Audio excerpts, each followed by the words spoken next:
finished up killing a couple of nasty things and those guarding some dragon eggs. Woo! Yeah, that dishonorable half dragon. That piece Well, of shit. I was going to say, the half dragon, the roper. I'm almost thinking the roper was more dangerous to you guys than the half dragon. Fair. Well, true. At least you didn't do the roper that was on crack like the Sunday campaign did. I shall have to look up this crack roper and see if he fits in the game theme. Oh my god. No, I think it was every time the roper would hit with the grapple, it did the automatic. I think he was doing the automatic bite damage, and so a roper does a lot of bite damage. And so it was like a roper gets like 5 attacks or some crap. I don't remember how it gets, but it was like grapple, bam. It was like he misinterpreted it. It was funny though. It challenged the party though. That was for sure. I'm sure it did. And I mean, if you guys are like level 8 and I was throwing a roper at you, that might be something that would happen. But, all right. So you guys killed off the commander for this area, Fulham Mordrath, as you found out from his notes. Then you went and killed off Landragosa Cyanrath, the half-dragon who gave Nightshade a ugly beatdown back in town. And then you came around here, killed off a roper. Just electrocuted me. And then, well, I mean, you hit the ground pretty hard. You killed off the roper, and after looking around for a few minutes, you found... Excuse me. You found 3 black dragon eggs and a group of kobolds over this area that you guys told to get lost. Can you share the map again? Oh, yes. Pop back. I can do that. Where you said this area, I said, okay, obviously I don't have the map. So right over here, there were some kobolds who you guys basically told get lost, and they took off running. So, who told them that? I can't remember if it was Merlin or. They came to me because I'm Landragosa right now. That's right. Merlin looks like Landragosa, and so Landragosa told them, "Get lost, leave, run. We've lost the fort." So they all took off, and you think they took off and told their buddies to take off with them. So you're pretty sure most of the threat at least in this cave, is taken care of. Cool. So now it is time for you guys to do some more exploring, looting, and see if you can figure out what the next plan is going to be. I cannot see on my map. Is my night vision gone? Shouldn't be. Yeah. Must have disappeared strangely. That's odd. Probably because we closed out and opened back up because she had an hour because of Twilight Cleric. Yeah, it's one of those that it for whatever reason reset itself, even though it shouldn't have. Thanks. You're welcome.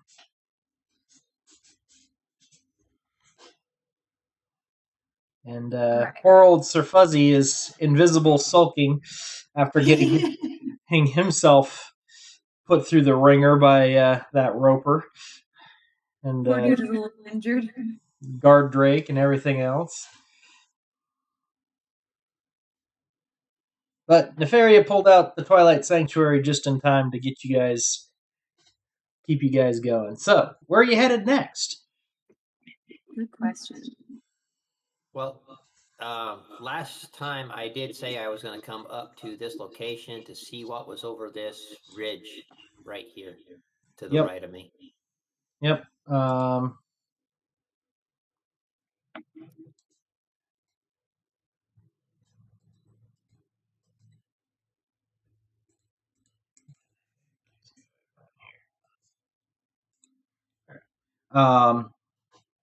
It looks like it was just a little spot for a couple kobolds to hang out in case the dragons hatched or something needed to be done. So we have. I would like Yeah. to do the a medicine check on the dragon eggs Sure. just to make sure what I can figure out whether they're about to hatch, what I need to do to keep them safe, I guess. That'd probably be a little bit more of a nature check, but Okay, whatever I got to do. So yep, go ahead.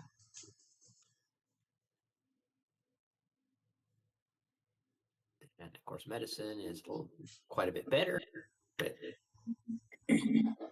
I'll do the nature check there, Alright. and then medicine. I'll throw it on top. Yep. I didn't do too good on my medicine. Well, Just to try to figure out okay, based upon they you know it's dragon egg. you know that they're not so close to hatching that if you pick them up, it would likely make them hatch, and then you'd be dealing with wormlings. Cool. But if we move them, is it going to kill them? No. Okay. Let's take them.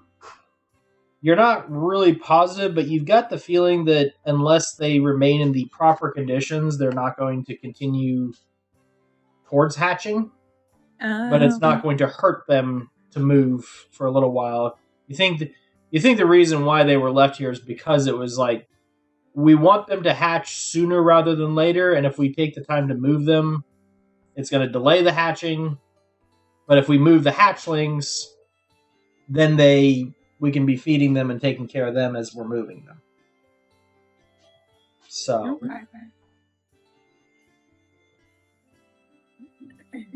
Anybody want to be the queen of dragons? Yes. Daenerys of God. black dragons. I'm already a queen. Yes, Celeste, you are. Yes, you are a queen. You probably look like their mom too. Celeste is bronze. Celeste looks nothing like their mother.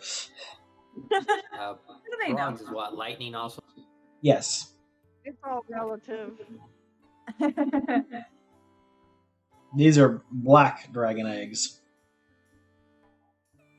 So should we be trying to take a short rest too, real quick, if we're safe? You could take a short rest. You could take the slight risk of going exploring, but potentially going exploring, but potentially running into something, and then take a long rest later. That is up to you. Steve, how are we doing short rests? What was that? How are we doing short rests? Is it basically we take a short rest whenever we want to based upon the scenario, or are you going to restrict us to 2 short rests per long rest, or how's it working? You can take a short rest as often as you want. You only get half the hit dice you expend back. So okay, that's why I'm asking. Yeah. Now we're using the base 2014 rules on this, nothing crazy or anything. Cool. Yeah, I'm just out of spell slots, and also Sir Fuzzy could use a little help. Yeah, he probably could.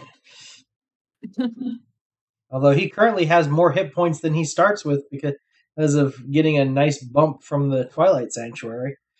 Okay, good to know. We can With explore. a short rest, will I get additional ammo back? I would say you could sit there and probably make a few pieces of ammo.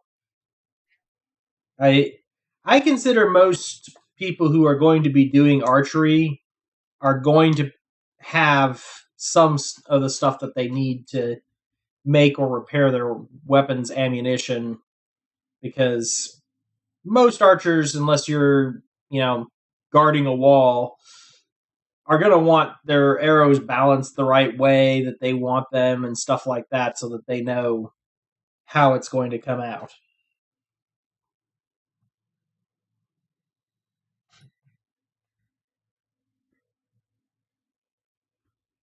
So, Yeah.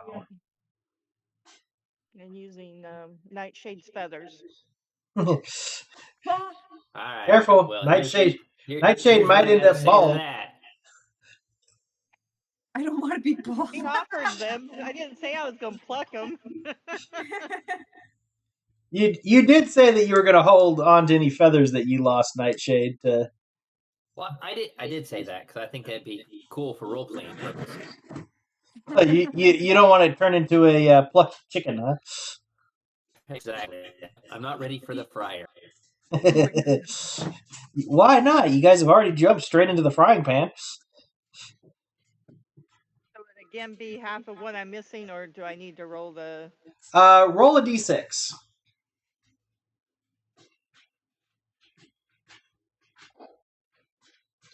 So you can make 3 more arrows during this break. And then you guys can roll your hit die.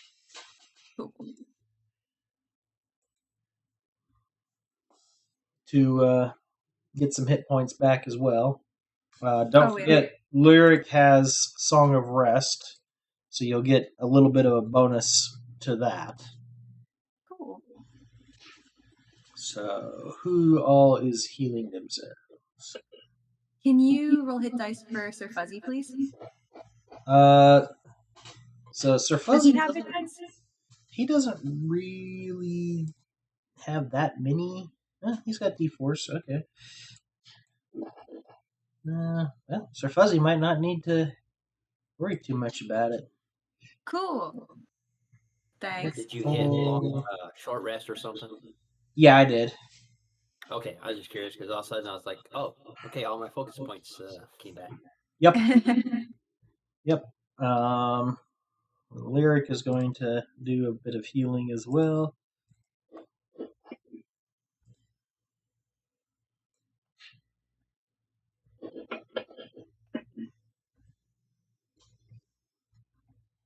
Alright.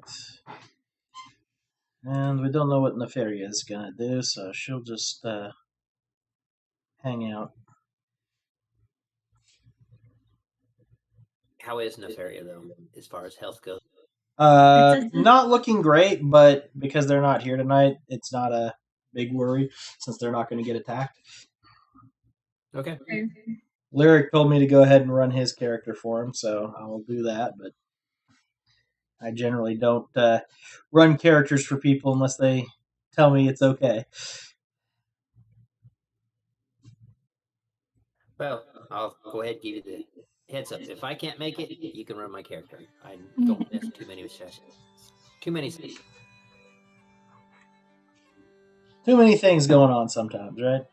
All right, so where are you guys headed? All right, let's explore. What do you guys want to see? Is there any place in this? Go ahead, Suspicion. Oh, no. We came from this area, so is there going to be any more secret compartments, or are we going to... Well, there was a passageway up a ways. Cool. That you guys didn't check out. You kind of went right. There was one to the northwest. Yeah, let's check it out. That was what I was going to ask. Is there any place we have not explored that we have? Oh, we didn't go up this hallway. Yep. Obviously, my character is going to have a much more better visualization of that than me after another one. A week of standing around. Yeah, basically. So yes, this hallway right there, you guys have not gone up those stairs. All right. Let's do it. So as you get up there, you can see that there is a bridgeway there that goes over top the cavern below. Oops, a little farther, Merlin. Oh, sorry. That's the passageway, but I'm saying it goes up and over, and there's a bridge, so you can see the whole cavern, but it's just a straight little narrow bridge across Okay. there. Down below you can see a few things. One of which is there is over here in this area. The floor is carpeted with various fungi, some a few inches tall, some nearly as tall as you guys are, with a couple paths leading through them. And then the other direction, you can see and hear squeaking and flapping sounds of like wings over this way. Can we have Celeste check out the fungi? Doesn't she have good nature stuff? She most certainly can take a look at it if she wants to. Do you want to check that? Not so much, but Okay. I can. All right. So you take a look down there. They're fungus. Fungus among us. Not like deadly. All right, I want to make a survival check. Is there any of them that we can use for healing / edible? There's a few of them that look edible, but you notice a couple of them that look somewhat odd.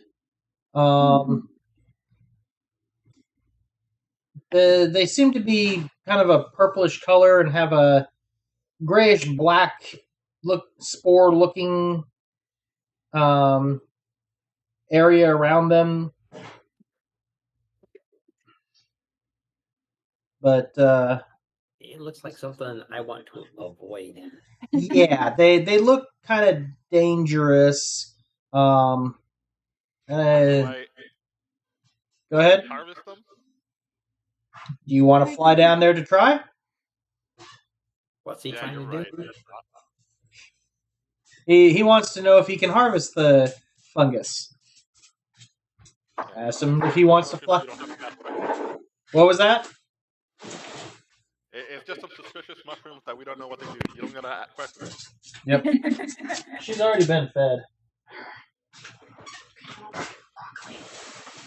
I hadn't given her anything else. I just gave her a half cup of food. Okay. Sorry, dog was begging wife for additional dinner. It's like, not a chance. All right, so they look suspicious. They do look dangerous. What were you wanting to do suspicious?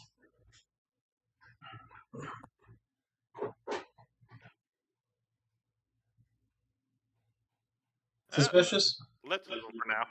Leave them? Okay. Yep. Is there like a clear path around the dangerous ones, or is it like they're interspersed with the cool ones, like the? So there's two paths. The one to the right side. So there's a pathway over this that leads down this side of the chamber. Has the fungus near it. The pathway down this side of the chamber does not.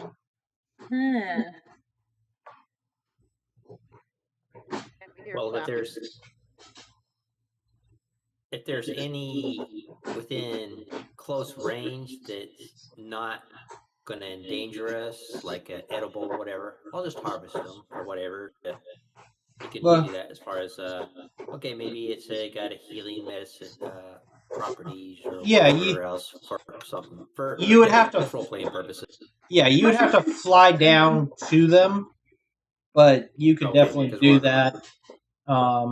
It doesn't look like there's any specifically that would be healing properties. It looks more like they might be there more for feeding various creatures and stuff like that would be willing to eat the fungus. But Nightshade, you almost get the feeling that this is part of a trap of some kind for the unwary The Yeah, well, I don't plan on flying down there anyway. I just keeping it in mind. So yeah.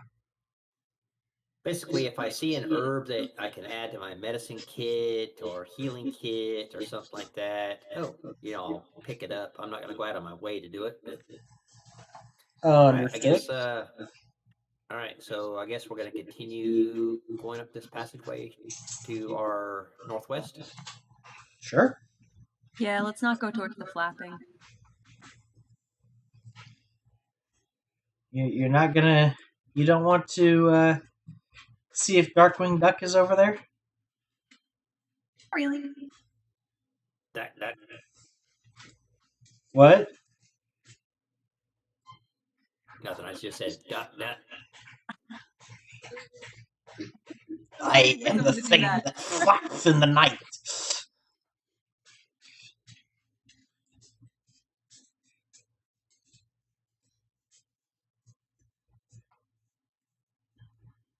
All right, so you get over there, Merlin. You can see in front of you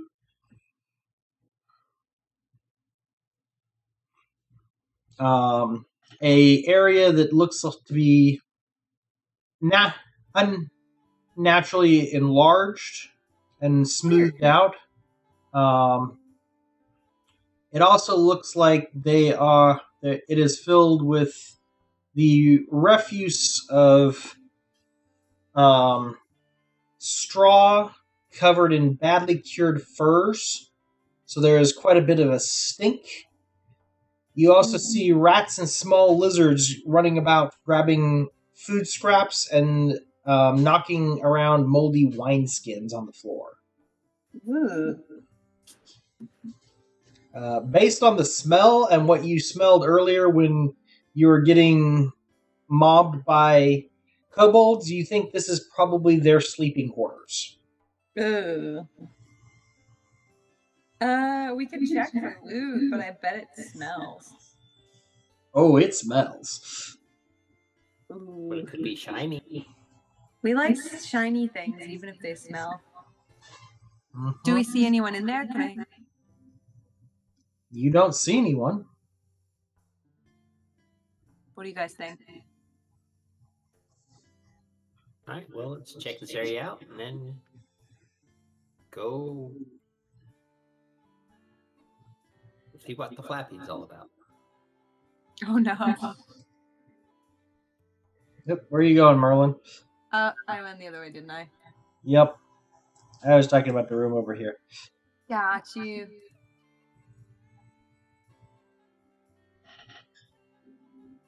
Oh, smells.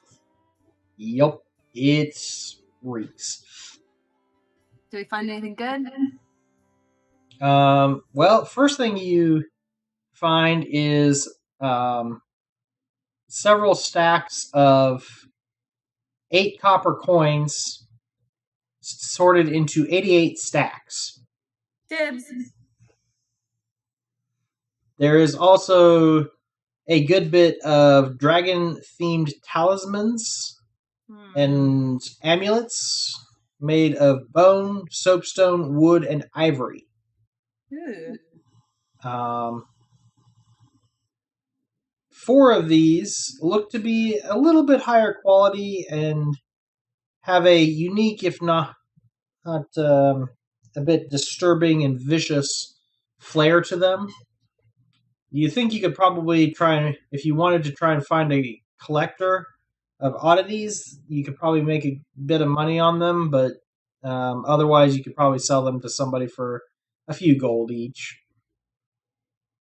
All right, let's grab those. Okay. And as you continue looking, it takes you about 10 minutes to get through everything. By this point, the smell is beginning to soak into your clothes. But you do find some miscellaneous bits of gold and copper pieces as well.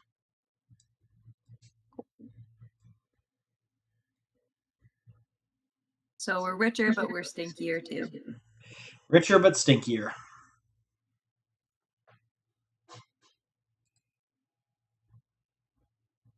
That is where the lovely spell Prestidigitation comes in. Ah. Might have been perfect. All right, should we check out this other hallway over here? Yep, let's check it out while we're up here and then head down to the other area. Okay, Merlin, stop. Stopping. Merlin, go ahead and roll me a d4, please. Oh, goodness. What did you do? She's been polymorphed into a Tarrasque. Okay, so Merlin, as you step on this last set of steps right here, you hear a rumbling, and a chunk of ceiling falls down right in front of you Ooh, at the bottom of the floor. okay. It's a little nerve-wracking. Is this place about to blow? Can I, like, do perspective? Well, you heard a click as you stepped on one of the steps. Oh, so there's booby traps. Yup. That means there's something good here. Should we keep going? My flying friends, can you fly through some booby traps? Or, you send Suspicious out front to Look. search for traps.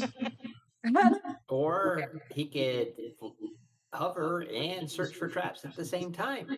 Yep. All of the But it doesn't do much good for him to try and search for traps from the back.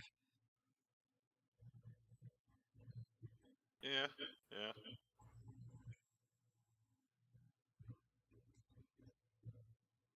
Yeah, but the easiest way to find traps is for the barbarian to step on them.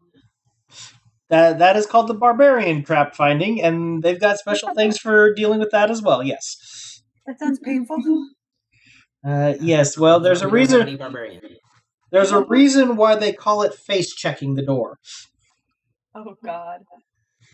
They just walk right up to it, and if something blows up in my face, well, I've got the hit points to deal with it. So you find the area in front of you contains another small pit with some stairs heading down.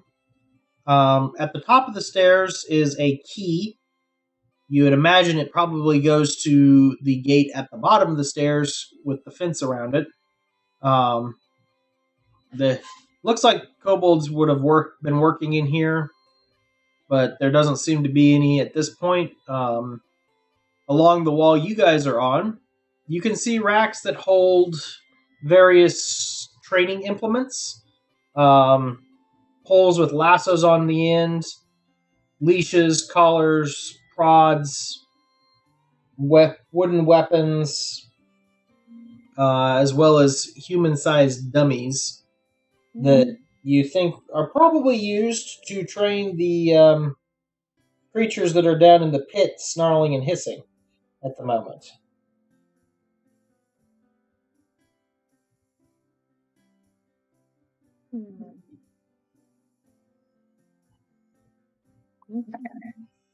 Interesting that they would be having booby traps to protect, like, training gear. Or maybe they were expecting you to come from the other direction, and that's why you didn't get flattened by that piece of ceiling. Fair. Or maybe I'm just very nimble. Possibly. But you get the feeling that it was meant to catch somebody coming up the stairs rather than down. Okay.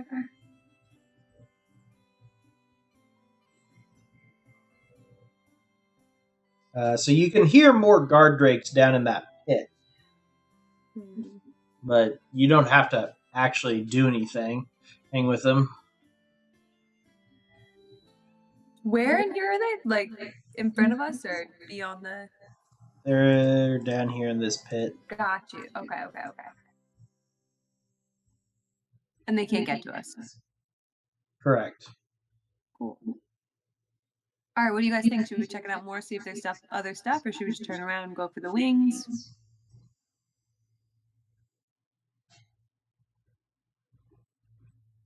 Well, let's head down to the passage to the right.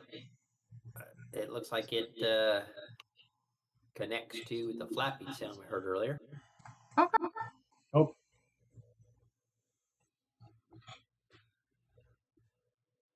Lead the way. I don't want to walk first anymore. So Suspicious is flying on ahead. Yeah, probably Suspicious and Celeste probably should be the ones scouting.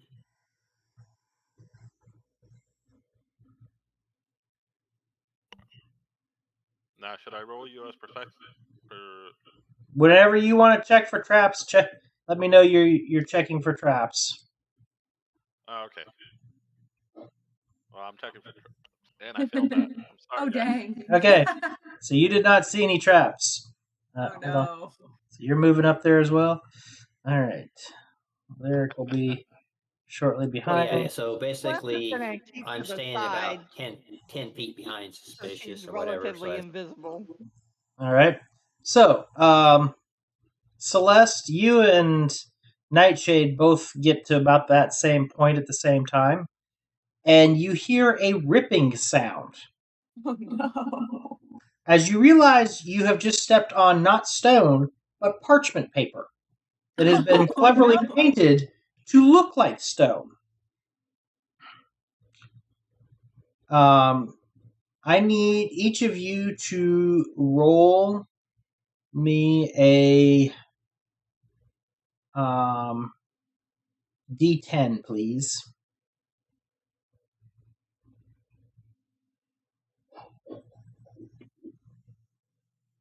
All right. Nightshade, please roll me a Constitution saving throw.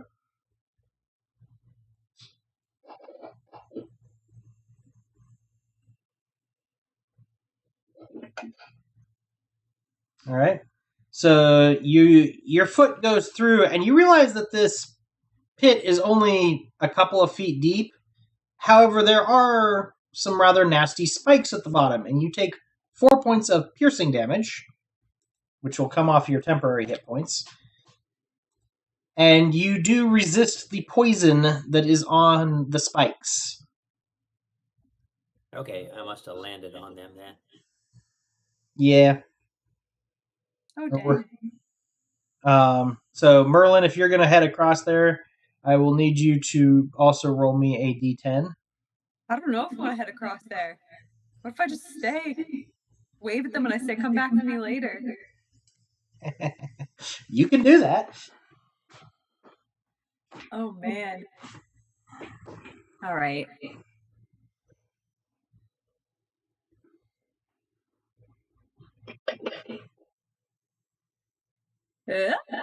All right. So you managed to find the few supporting pillars that keeps the parchment from sagging and kind of skip your way across without any problems. Let's see.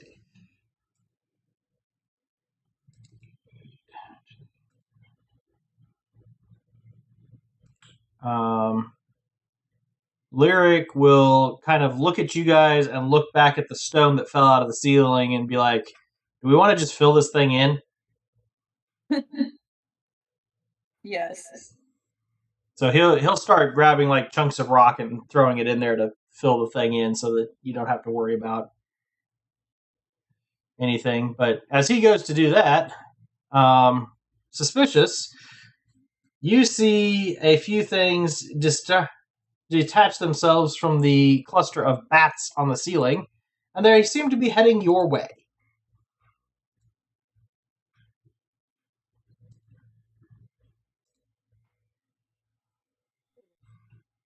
Oh, no. It's a lot of bats. They are not bats. They are sturges. Oh, double no. Those are Did Did you not gross. see? Did you not see what I said? I would expect sturges from the flappy. I saw that earlier, yeah. So I if you do don't not know what my character wouldn't, but since I've been playing Dungeons and Dragons since like 1980 or something like that. Yes. Well, if you don't know what a sturge is, think of a cross between a bat and a mosquito. Ugh. A vampire bat and a mosquito. Yes. Ugh. It has leathery wings and a nice long, sharp proboscis. Ooh. And they are coming for a snack. So, everybody, please roll initiative. Fireball. This would be the time for a fireball, yes. Oof. Oh man. It means I'm first. Okay, thank God. Oh no. Oh no.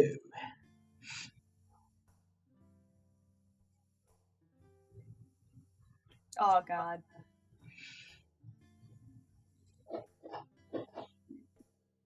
So that one will land and attach itself to Celeste and start sucking blood, doing 7 points of damage. What do you? Oh, you're still concentrating on Hunter's Mark. Okay, that would have gone away during the short rest you guys took. This Thurge.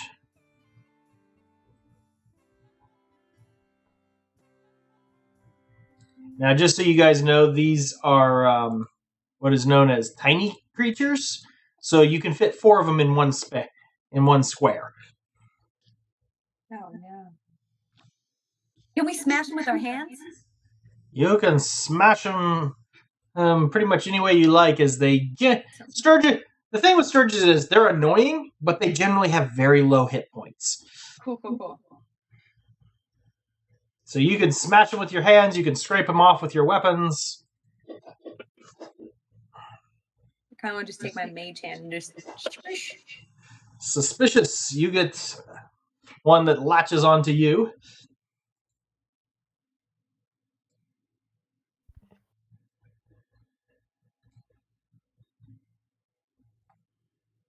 Okay, so we're gonna have to burn this whole place down and then salt the ground.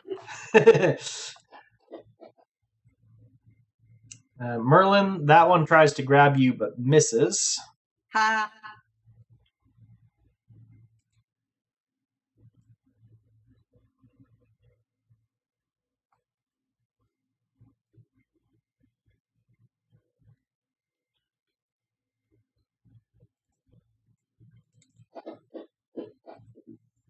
That one gets you God damn it.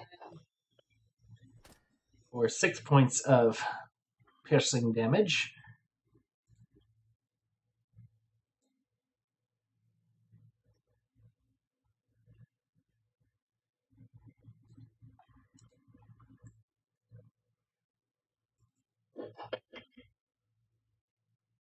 Misses.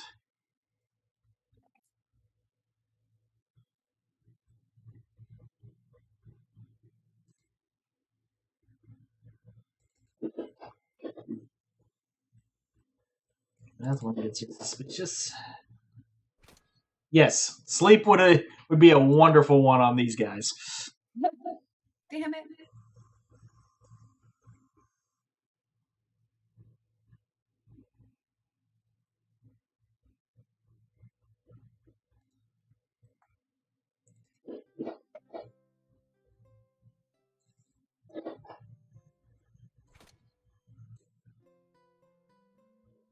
They are rolling good.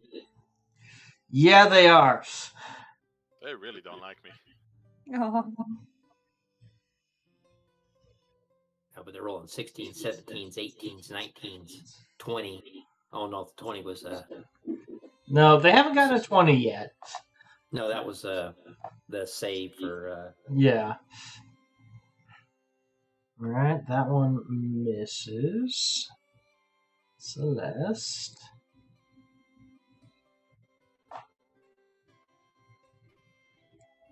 Suspicious, you get a attack of opportunity on Sturge number 8.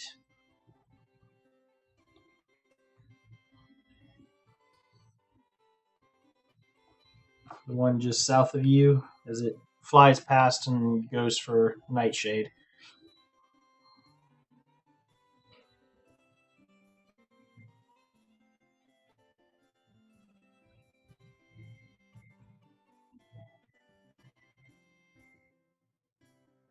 Suspicious? Yeah. Did you get me earlier? I don't know. Suddenly my Discord says it's pinging horribly. You get an attack of opportunity against Sturge number 8 to the south of you, due to it flying past you and going for Nightshade. Okay.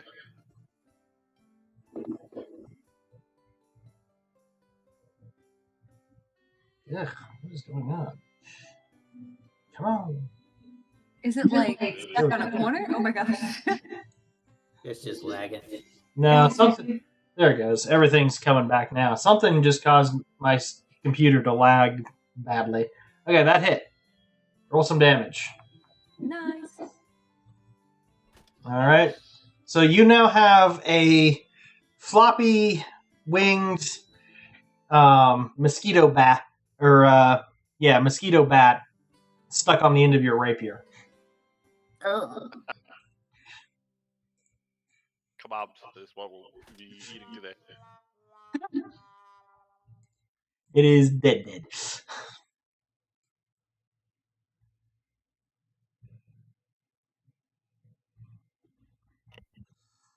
That one's going to go for Merlin again. Oh no. Go away. That hits No. for 5 points of damage.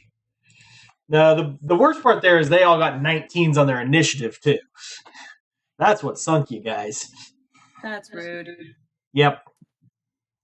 For now. All right, Nightshade, you are up. I'm moving to here, and I'm going to flurry of blows, as many as I can. So I guess that'll be 3 attacks. 1. Okay. 1, 2, 3, go!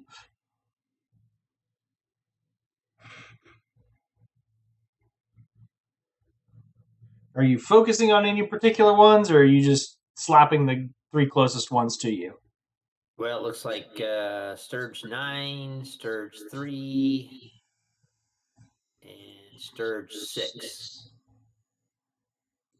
9, 6. Where's the at? All right, so I'll just go left to right. So right now I'm on Sturge 3. Okay, you hit 9, so go ahead and roll damage on him. Whatever reason, can't find 3 all of a sudden. Okay, Sturge 9 is dead. All right, and Sturge 3 was on Merlin. Thanks. What was that? Yeah, I missed. Nope. Oh, there it is. Okay. Yep, that misses. And Sturge 6. Okay. That will miss as well. Yeah, that's all I can do because that was my bonus action. Thanks for trying. Merlin! Okay, so I kind of want to try to use my green flame blade.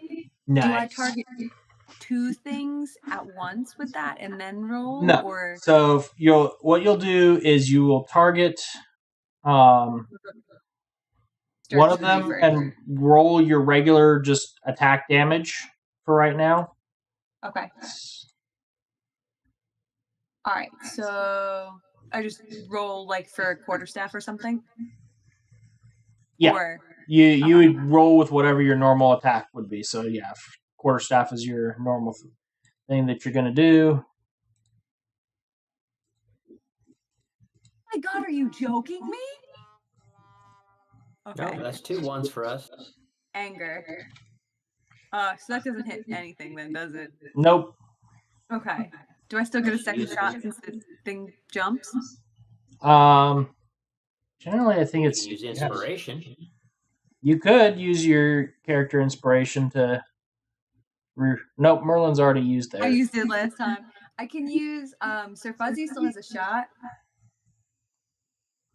Yeah, so you have to hit to cause the fire to leap. But yes, Sir Fuzzy could jump off your shoulder or try and grab one of the ones that's grappling you and turn him into lunch. All right, yeah. Sir Fuzzy is gonna go ahead and use his claws. And go after Sturge 3, because screw Sturge 3. After Sturge number 3. With the claws. From Invisible. Oops. Gotta hit first. Woo! Instant death!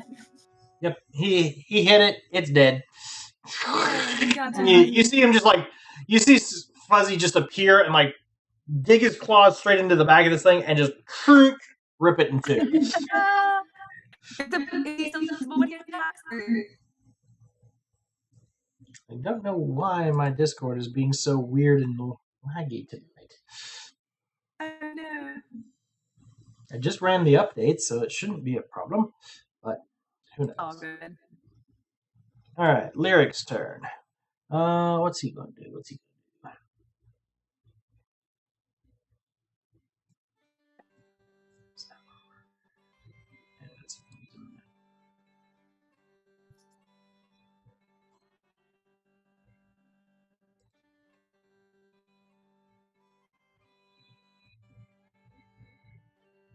He really doesn't have any area effect things, so I guess it's pick a Sturge, any Sturge. I'll pick number 6, and he is going to see if he can embarrass the thing to death, which he does. The Sturge dies of embarrassment. Oh my god. Your mother was a hamster, and your father smelt of elderberries. Sturge just releases suspicious and falls to the ground.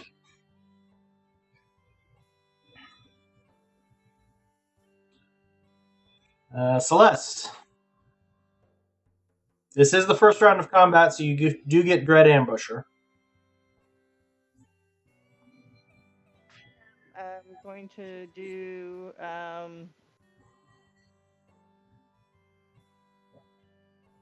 And you have 2 Sturges the attached after to I you. roll, right? Yeah, you've got Yeah, 2 I'm gonna Sturges use, attached to you. I'm going to use the breath weapon. And aim it away. Can't do that. Well, in this case, the Sturges are physically attached to you, so it'd be really hard to hit them with a breath weapon without either hitting yourself or possibly your allies. Is she not immune to her own breath weapon? She's not immune, she is resistant.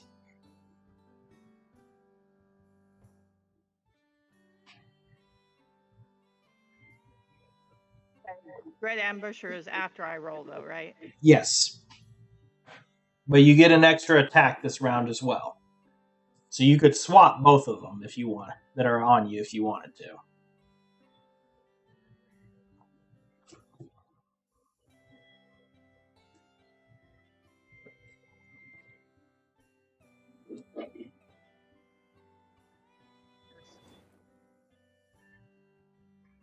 That is a miss.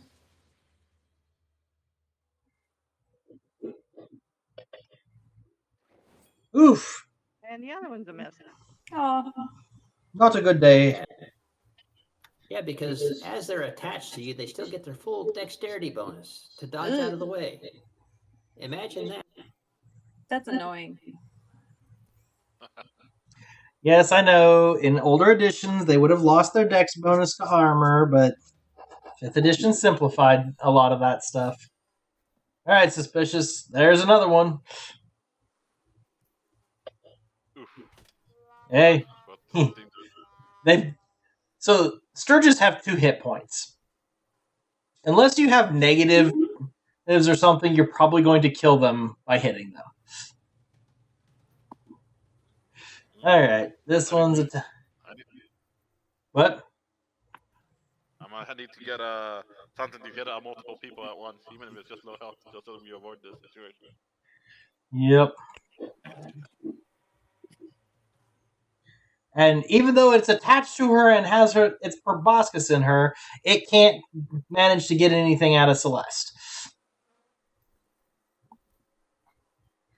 This one is not attached to anybody, so it's going to actually go ahead and go for Nightshade this time. That'll hit. Do a few points of damage to Nightshade. And that one's not attached, so who's he going for? Yeah, he'll keep going after Suspicious.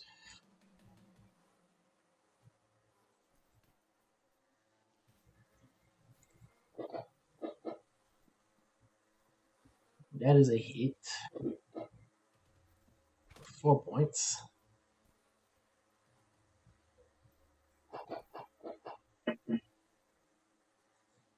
We need to get Suspicious some armor.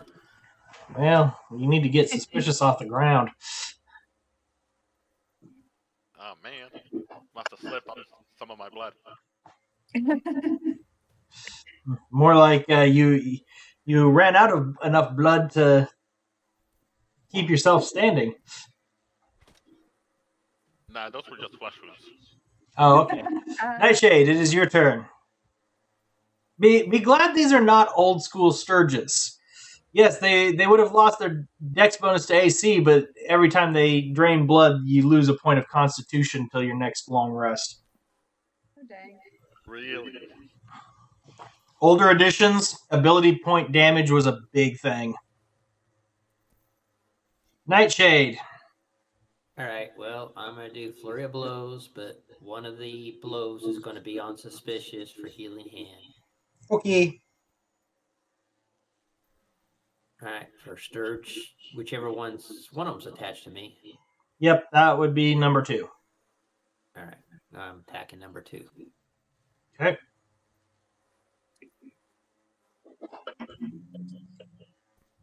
That will hit.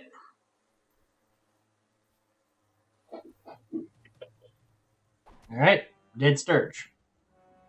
All right, now I'm attacking Sturge number 4. Okay.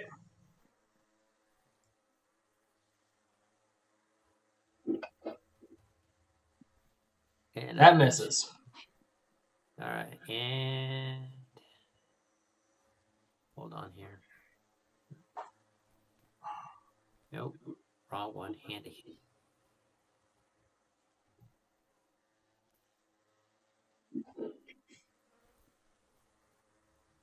All right.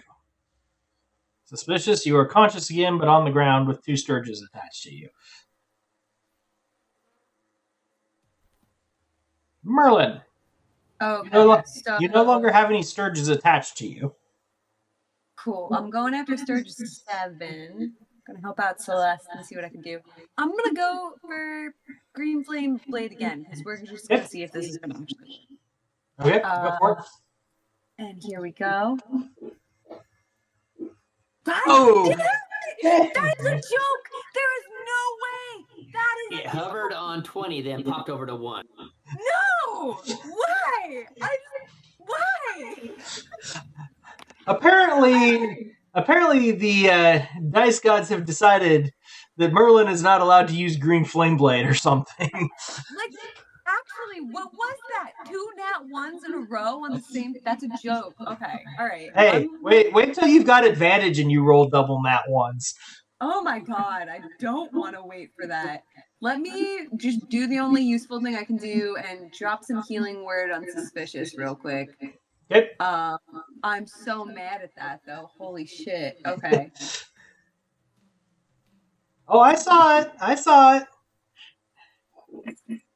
Alright, I attempted that. Let's see if that worked. Heal to Suspicious. And I look at Suspicious and I'm like, screw these bat things! And he feels better. And Nice. I'm going to use Sir Fuzzy to go after Sturge 7 because he's all that's useful about me. He's going to claw. All right, Sir Fuzzy with the claw from the top rope.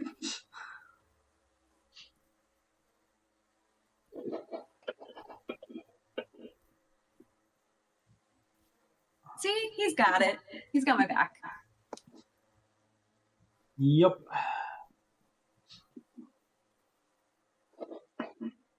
And once again, he just like pounces on the thing.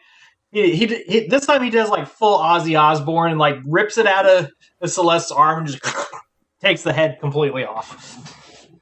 Is this enough chaos for him? I feel like I'm giving. Oh, him he's chaos. loving this. He's just like blood spurting everywhere out of this thing's neck. My goodness. Lyric will go ahead and try and get one of these things off of Celeste now with another vicious mockery. Oh my god. They failed. No, that's actually good in this case. Okay. I And just that one put is- insult one. Yeah. So when the enemy is rolling a save, ones are really good. When you're doing stuff, ones are really bad. And that is Lyric's turn. So, Celeste, you no longer have any annoying little mosquito buggers on you.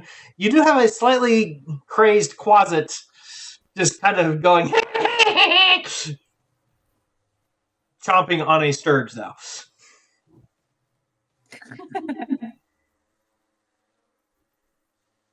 Going to see if I can knock Sturge 5 off of Suspicious. Okay, go for it.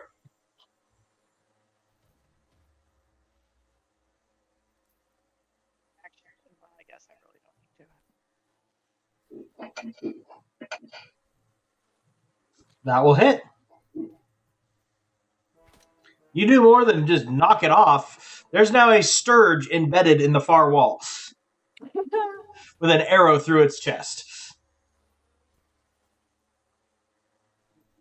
Collection. That's nice. So I can't really do much other than, just get up, right? You could. I'd also give you the opportunity to take your action to just roll around on the floor and see if you can just smash the Sturge. Yeah, I do want to do that, actually. That's Okay. amazing.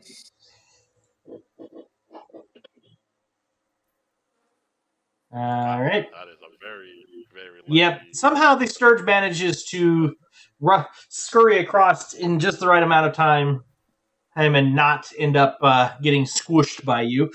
But now you can stand up if you wanted to. For half your movement speed.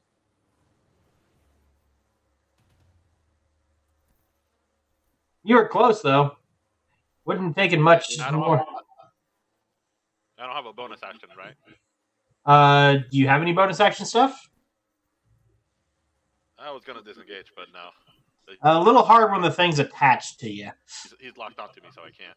Yeah, Okay. it's not a full grapple because he's not big enough to hold you in place, but you can't really leave him behind either. Alrighty.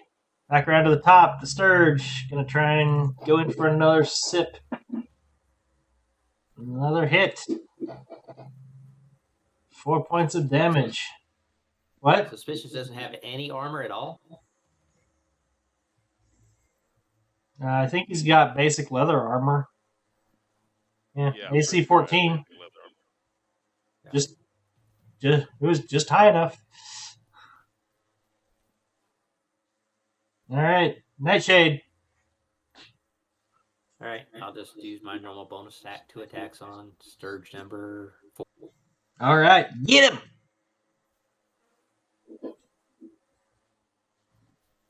That'll miss. And that'll hit. So you go to swing and you miss him the first time, but he runs straight into your hand and you just slam him directly into the wall. I Flat. thought it was the first hand was just here you go, and then clap. Something like that. But he is now a Sturge cake. You know the cartoons when somebody gets flattened? He just kind of drifts down to the floor. Oh my goodness.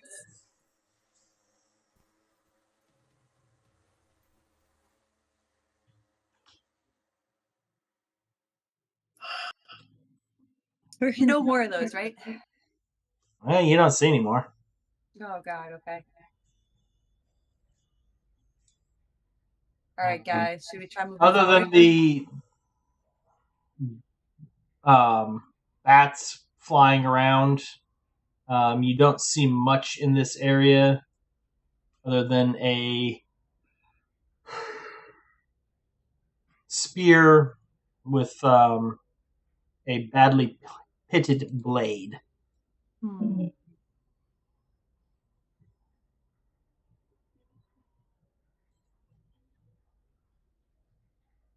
Probably picked it from Dragon's Breath, but I don't know.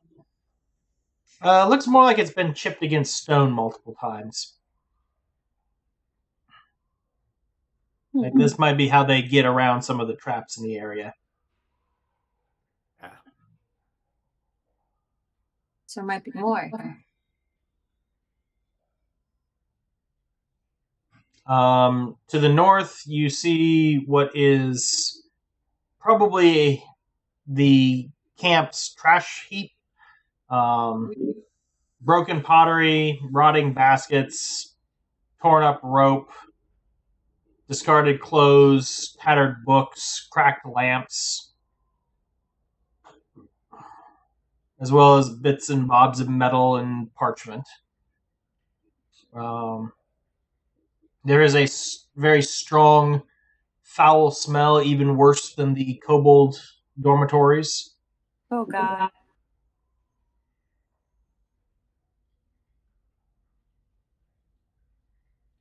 I don't see any reason to go digging through the trash. Yeah, we already stink. Yep. Because who knows, the trash might dig back. It might. Fair. Mimics are a Sweet. thing. Well, Should I we was try to thinking check more them of the, what's the trash monster? The Otiath or whatever you call it. Oh, Otiugs. Yeah. Yeah. They usually go with the Sturgis. Sturgis and Otiags. Yep. So suspicious down at the bottom of these stairs, you can see a heavy leather curtain made up of hundreds of strips of leather about the width of a hand. They are fixed from ceiling to floor and long enough that they drag along the floor and cover wall to wall.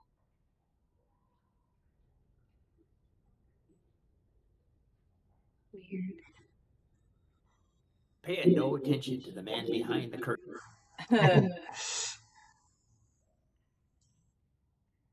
So Lyric will help finish filling in that a passageway across these spikes.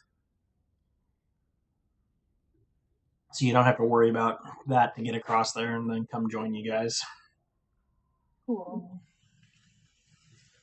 All right, should we try to check out the leather? Can we see anything else about it, or? It's like a shower curtain, right? I wouldn't say a shower curtain. It's more like, some grocery stores and that have the walk-in freezers with the strips across them. Oh, Yeah. okay. That's basically what it is it's strips of leather that's there to keep, air or small critters on one side or the other. Now, I don't know about you guys, but I say we raid their fridge.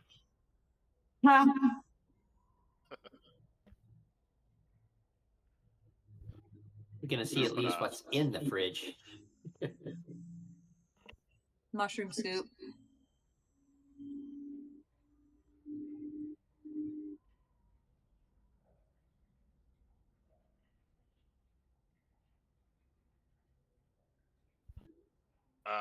Do you want me to roll to see if there's any traps or anything? Yes.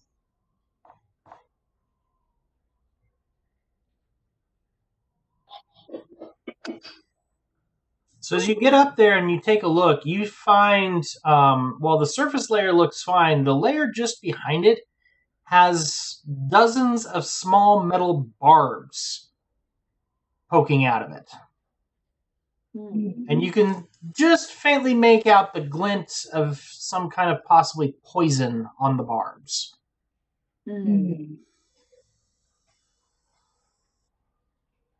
Now that you know it's there, you could probably bypass it without too much problems, especially if you pick up that spear that was in there and use that. Okay, yeah, let's do that. Yep, so you Yeah. pick the spear up, you kind of shove the curtain to one side, and you realize there is like a little niche in the floor that it looks like somebody's rammed this spear into over and over again. So you're able to clear that out so that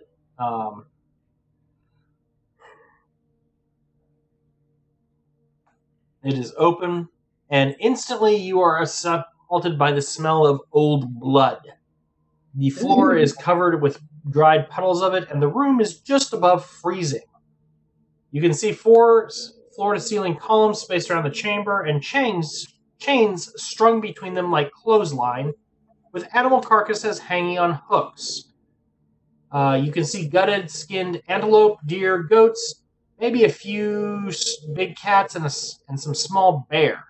Some of the meat has been sitting here for a while, if the smell is any indication.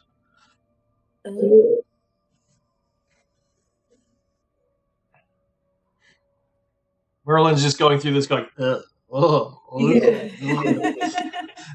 I need a bath when I get out of here. And I look like Landragosa, so it's like extra weird. So I'd probably be into this if I were him. Landragosa probably wouldn't care as much, true. Yeah. He'd be like, yum. Dinner.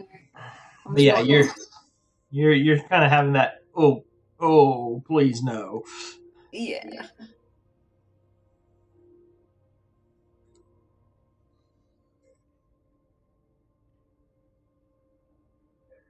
Other than the chains with the meat on it, there is nothing of use in the chamber.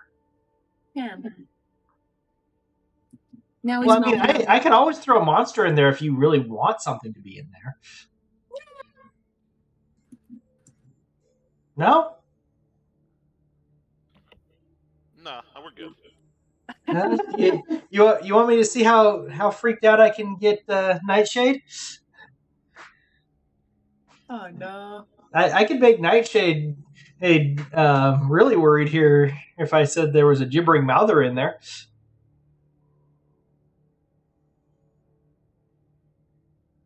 It would fit. It would. Of course, you know what gibbering mouthers can do to a low-level party like this. For those of you who don't know, a gibbering mouther is basically a near kin to an ooze that it's a lump of flesh with eyes and mouths all over it. Ew. And they warp the area around them, making the ground soft and squishy and almost flesh-like. And the whispers coming from all the mouths drives people mad.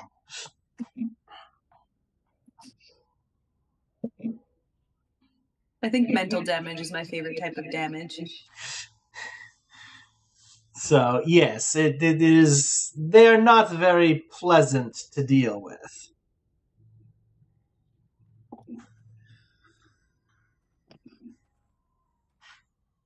But there is no gibbering mouther.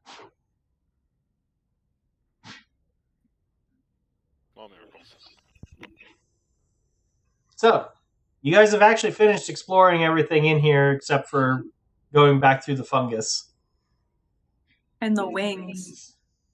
The wings? Did No, you see that was the Sturgis. That was the Sturgis. You can see there's a bunch of Sturgis came bats. around another- You can see there's a bunch of bats up on the ceiling, but other than that, That's way better than what I thought it was. That's great. Okay, cool. No more loot. no more loot. Let's get out of here. How do we get out of here? That way? Yep.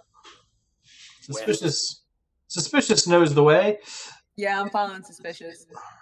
A little bit behind still. Kind of traumatized from that rock. All right. It's okay. I'm just following the bloodstains. You guys are flying up the stairs. Is that what you guys are doing?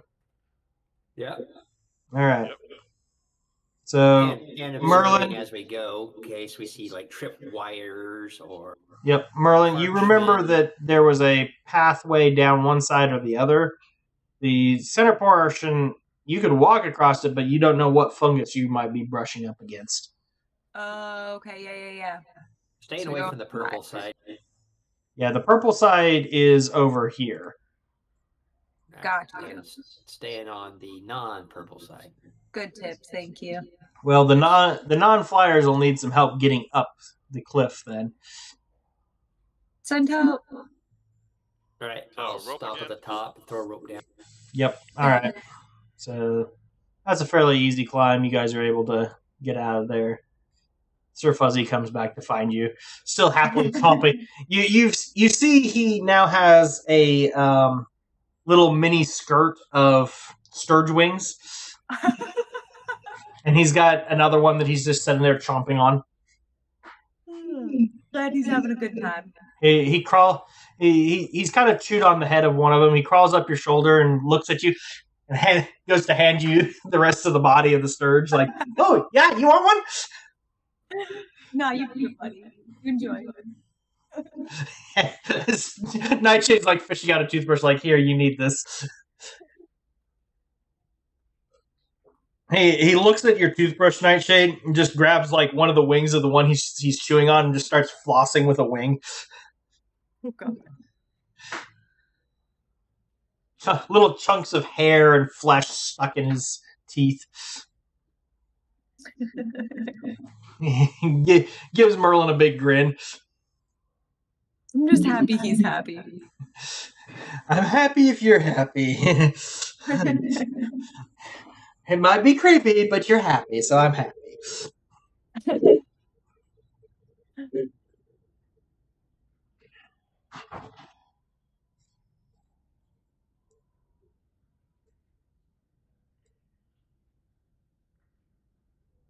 Everybody was excited. Yep.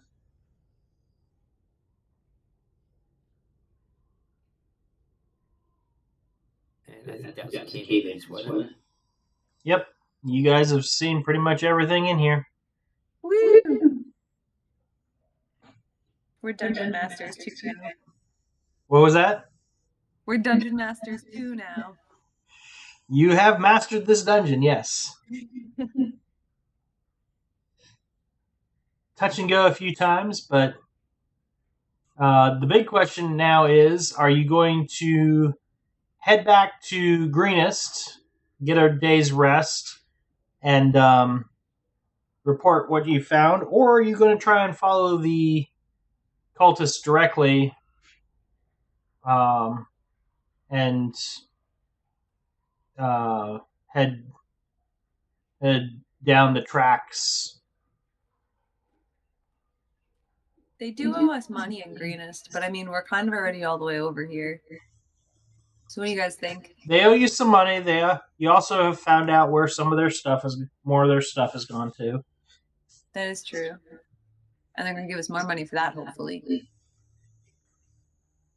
Now, the other option, well, not the option, but is if you get a rest, it's not like it's not an entire army that we're trying to track.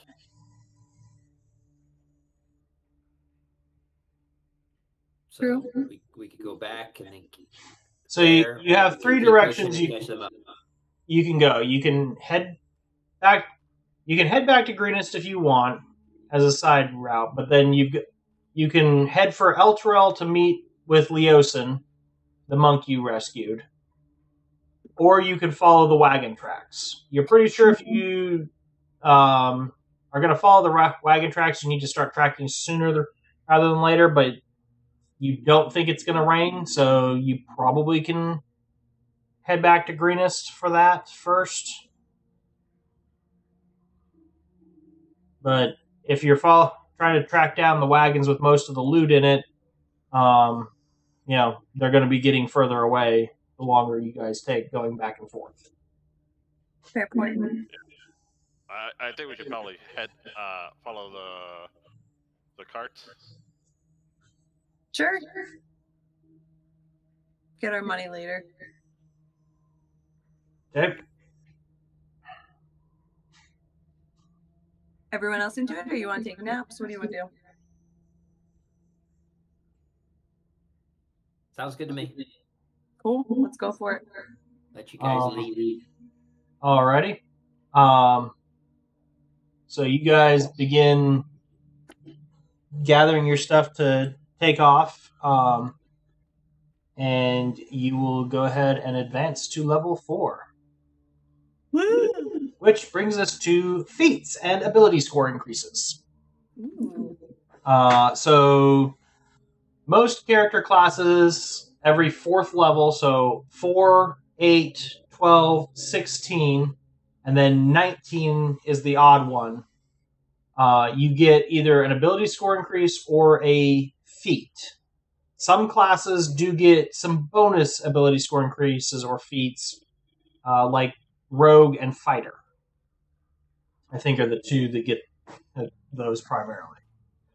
So what you can do at 4th level, and it'll do this as you go through your leveling up, you will get the option to either increase 2 of your ability scores by 1 point, 1 of your ability scores by 2 points, or take a feat. What feats are is they are things that you can use to improve your character's abilities in certain areas, gain new skills, or generally modify the things that you can do overall. So some of them might be you could pick up a fighting style if you're going to be in melee and want some of that to improve your damage output or your defenses or something else. You can also take feats like the healer feat that lets you use a healing kit to heal hit point damage. There's some of them that let you change how you make your attacks. Like you can do a charge attack and run in attacks to, and use your bonus or your action to dash, and then you get an attack as a bonus action at the end of that dash. They're quite varied. All of them usually useful.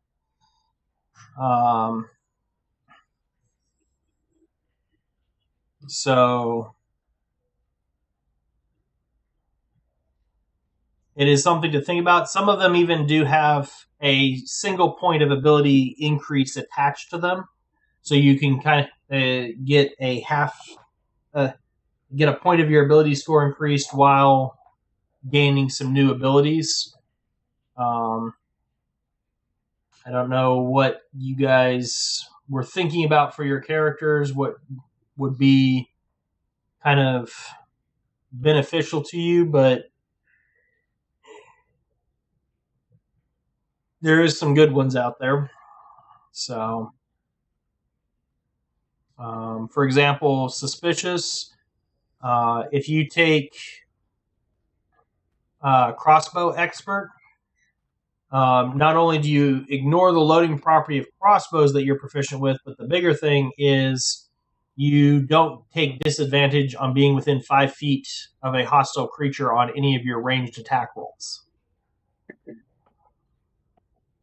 I like that. I like that a lot. Yep. And the other fun thing with it is when you use the attack action and attack with a one-handed melee weapon, you can make a bonus action attack with a hand crossbow.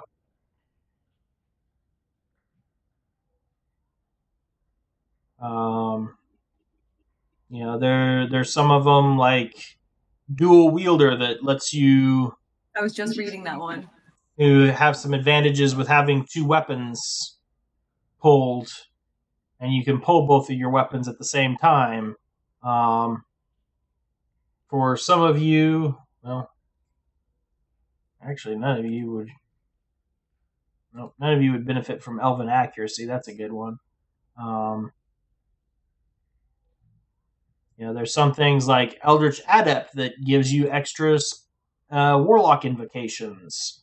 I was also just reading that one. Yep. And then there's some like I was going to say there's some that will give you armor proficiencies. There's some that give you. There's one called Lucky that you get 3d20s, and throughout the day you can just use them to gain advantage on a to re-roll a d20 roll for an attack roll, ability check, or saving throw, or you can then and see if you want to use it on an enemy. So, like, if somebody gets crit, you can say, "Nah, we're feeling lucky," and make them re-roll that. Oh, that's amazing. There's spells there's feats like Mobile that if you gain an extra 10 feet of movement, you don't have to worry about difficult terrain when you dash. And if you make a melee attack against a creature, they can't and take attacks of opportunity from against you for the rest of your turn, whether you hit or not.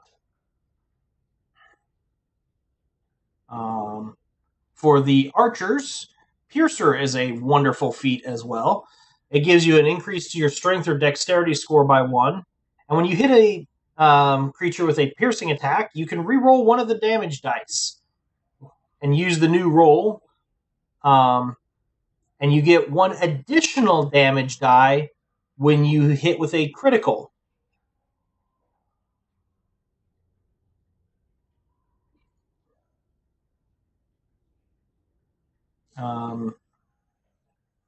Let's see, what else?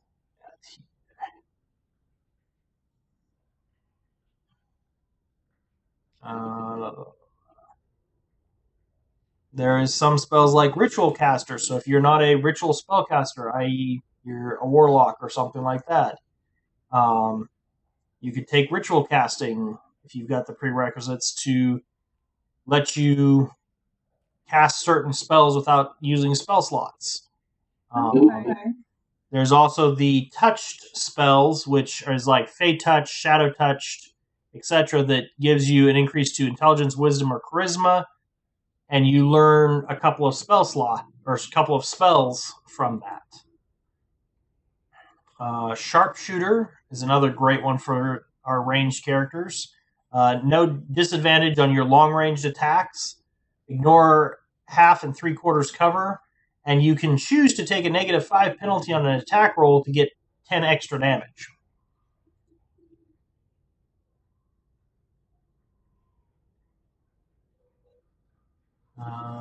Let's see, what else?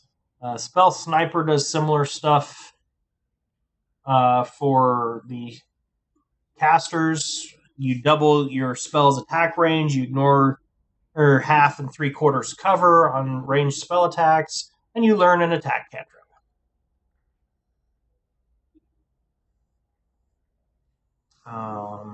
Warcaster is a great one for melee spellcasters. You get advantage on Constitution saving throws for maintaining concentration on spells, and you don't have to worry about having a free hand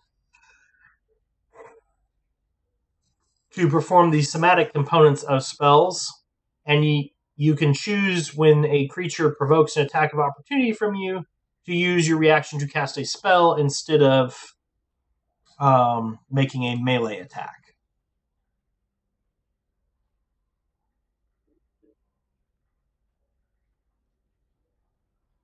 So, plenty of fun stuff out there.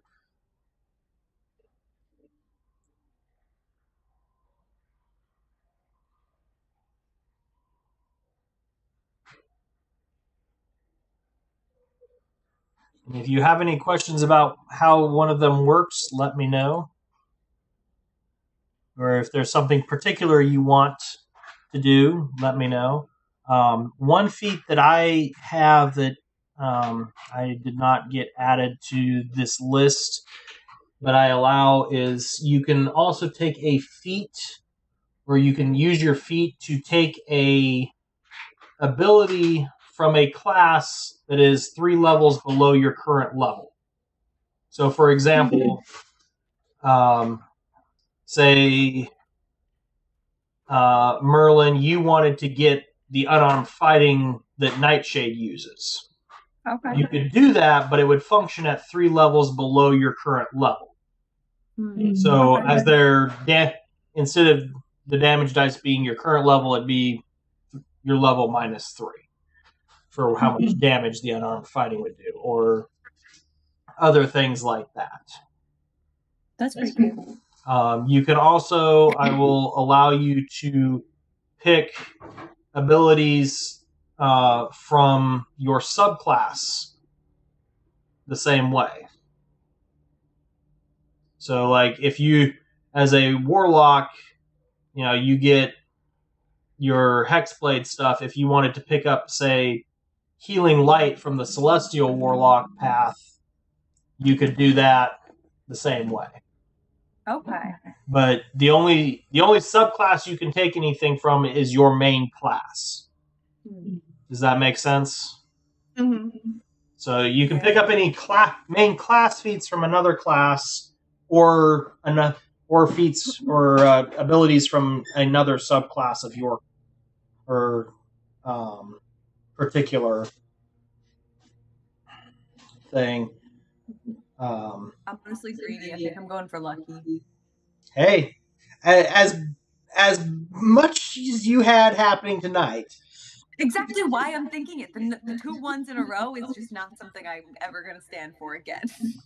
Well, here's the other thing. If you're having a night like that where you're rolling a bunch of 1s and you throw a spell at the enemy, and you're like, no, I'm feeling lucky, and you roll the die for their spell and you roll a 1, then they're probably not going to have a very great day.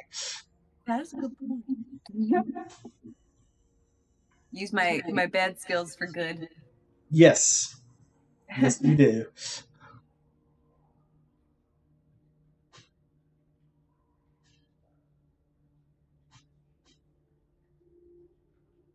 What about Celeste and Suspicious? You guys figure out what feats you're taking? Yep, I get +2 to dexterity. Okay. Or I didn't do a feat, I did ability. Yep. That's usually a good thing to do at the lower levels, too, to get that modifier to hit a little higher.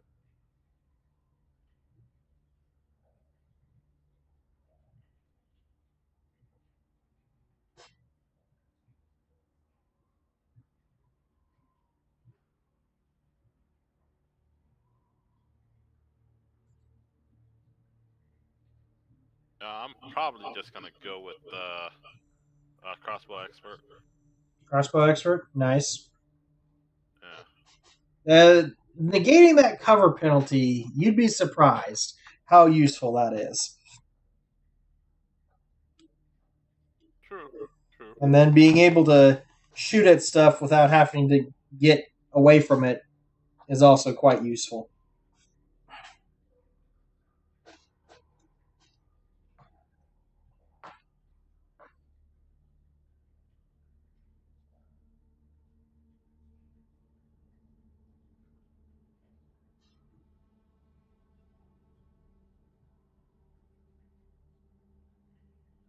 So for a spell, would you recommend Mirror Image or Mind Spike?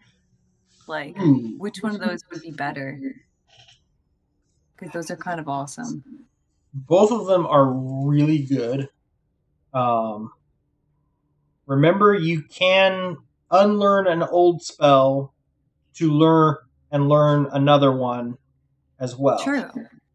That is true. So that is a possibility. But I would say it depends on where Merlin is mostly going to stand. Is Merlin going to be an upfront, I want to be directly in combat? Or are you going to be standing back a little bit more, focusing on other stuff? I think I'm problematically towards the front all the time. So in that case, Mirror Image would be useful because it makes it harder to hit you. I like that. Okay, cool. Now I would say also, before you settle on that, I've got to check Warlock invocations.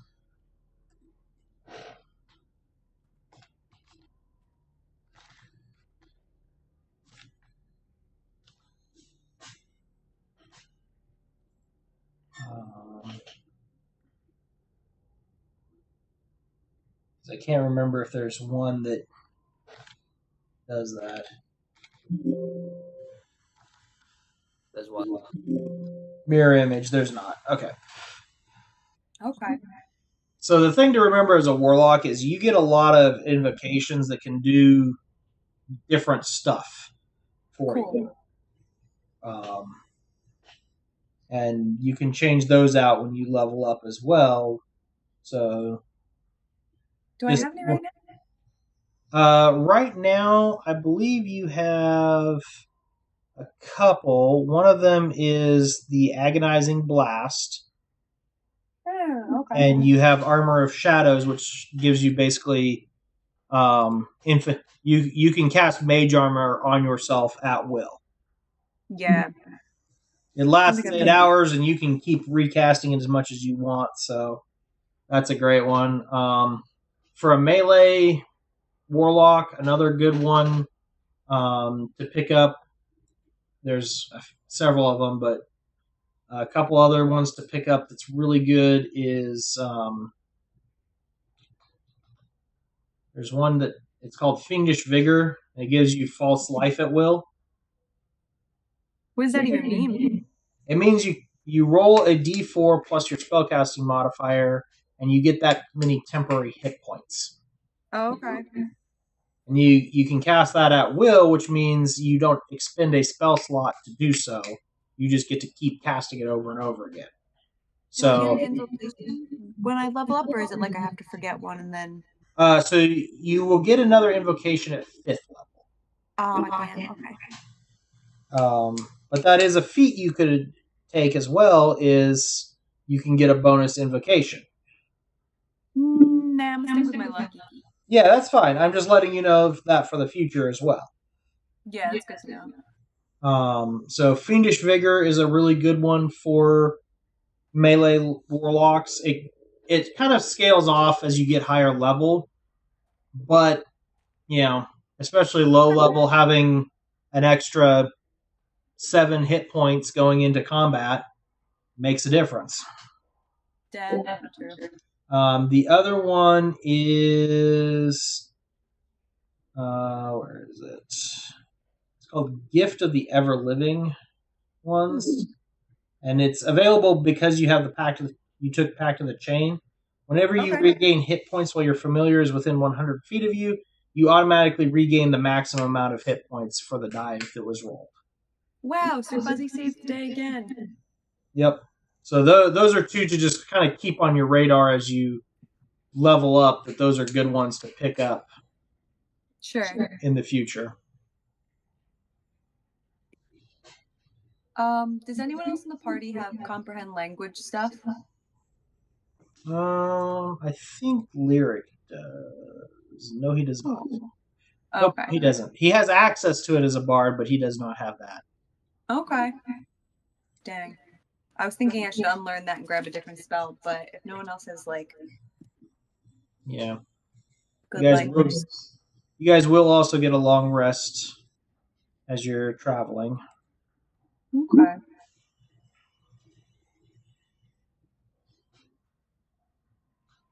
So. Alright, let's do this.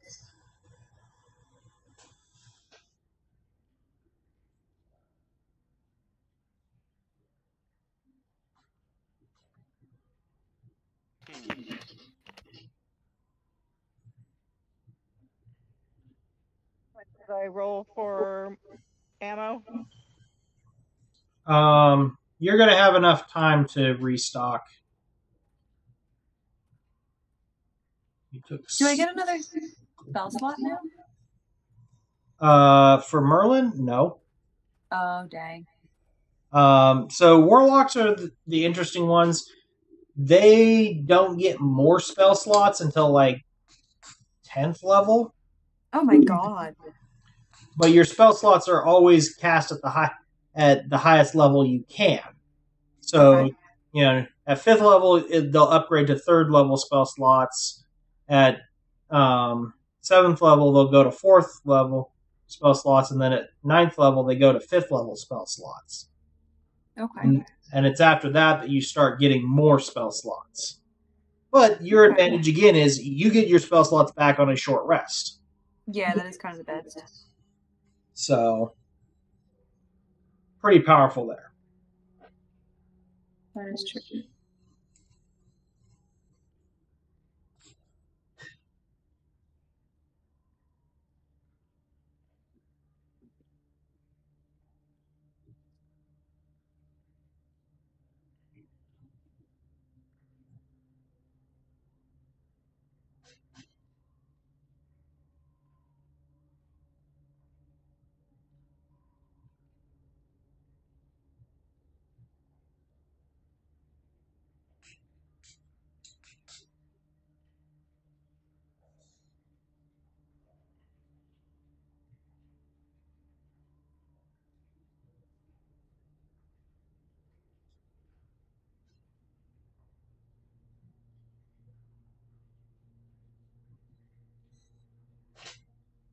So, I think everybody's got yourselves leveled up.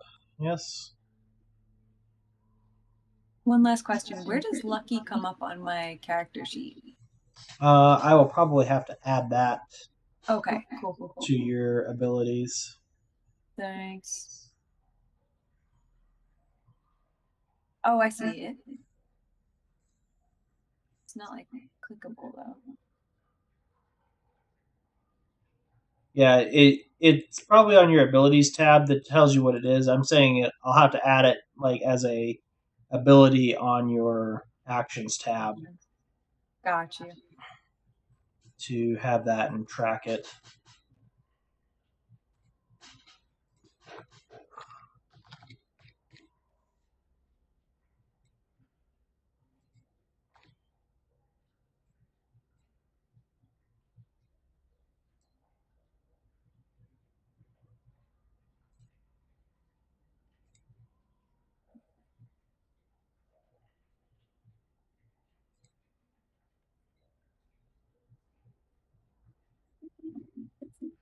Okay, so I added a spot that just has the check boxes for lucky for the 3 uses you get.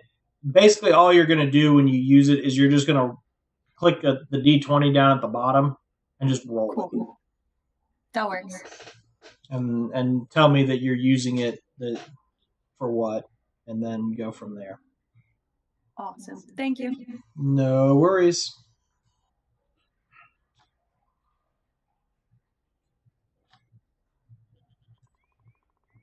All right, so as you guys head back out and begin following the trail, due to the amount of damage it's caused, it's fairly easy for Celeste to track it, and it does get rather close to Greenest, so you could swing in and just make your quick report if you don't want to spend the night. You guys want to grab some money real quick? I'm just focused on the money. Just we need to get paid. Hey, if adventurers don't get paid, they can't buy equipment. If they can't buy equipment, it's not a great day for them. That is true. I'm back. Welcome. All right. If we're close enough, we might as well report. Maybe they have additional instructions or advice. Okay. Sure.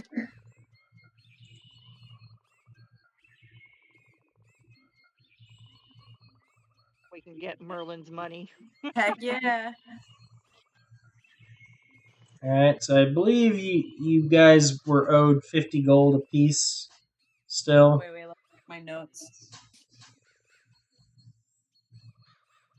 Because you found out where the camp was, how many raiders there were, and who the leaders were, but you hadn't fit and what was motivating them, but you hadn't found out where they planned to go next. So now that you've got that, he's going to give you the remaining 50 gold apiece. Cool. And if we give them their loot, do they give us money? It's more like he's counting that 250 gold as reason for you to give them the loot back. He feels like he's paying you fairly well to do that. You could always pay us more. I would give him the loot back. Everything except for, what did we say, the jewels? Yeah. Well, I'm guessing Because you're probably not gonna drop off like the dragon egg and some of that other stuff. Yeah. But like the string of pearls. They Actually, can have that. I think I left everything that was the towns off of your sheet. So, all right. So that's 250 times the 5 of you that he promised that to. So that's 250 gold. That's,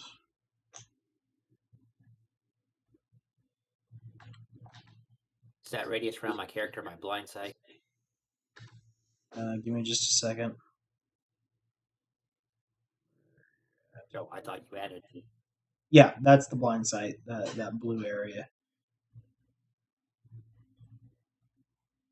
I did not add that. It did that automatically.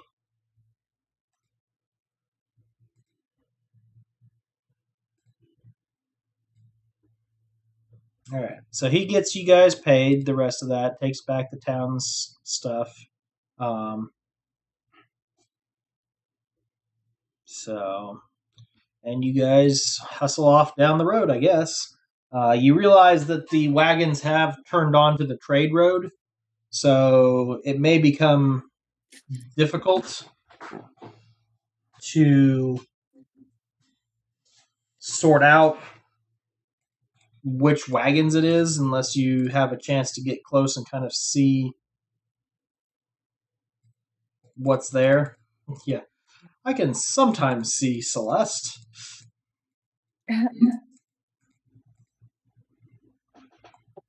I could just see Celeste over time slowly poking their head in, just being like, boo! And then ducking back out of the blind sight. Just letting loose a little bit of static. Yeah. that hair on or the Nightshade's feathers getting all kind of poofy from the static electricity. All right, so you guys on your way out of town are approached by the stable hands that are there, and they let you know that Leosin has procured riding gear for you, and would like to meet you guys in Elturel when you get there. Okay.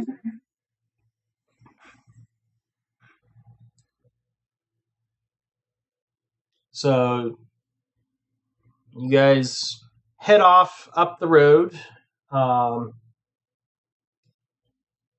of ranging to the sides to make sure that nobody has left the road with the wagons or anything like that.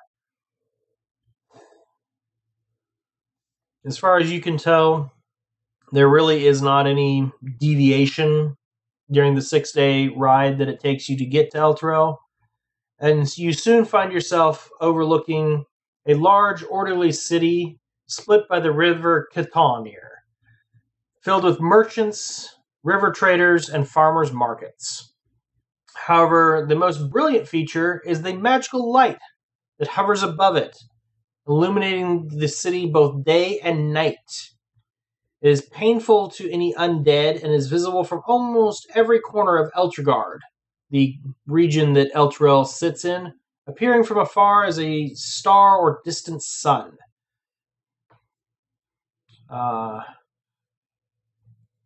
As you enter the city, the guards look you guys over and ask, what your purpose is in the city.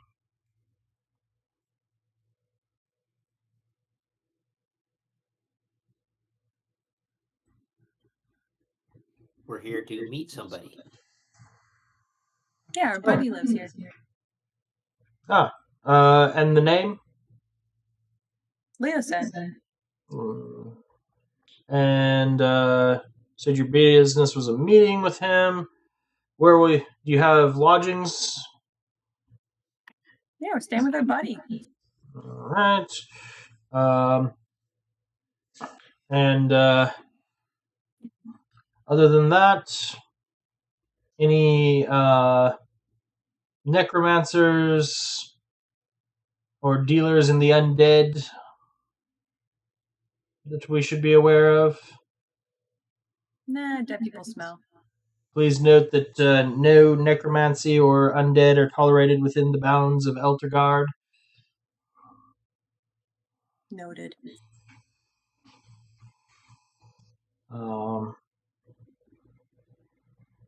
Right. Well, looks like everything is in order for you. So,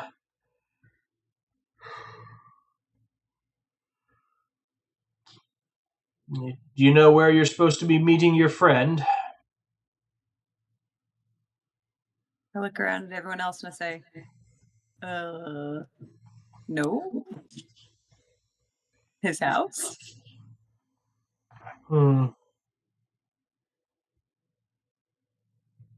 Well, we're a unique bunch. I'm sure he's looking for us, so I'm sure that he'll have word that, oh, they're in town. He'll find us. Oh, Well, yeah. I believe one of your friend's associates, Onthar Froom, can be found at a pair of Black Antlers tavern.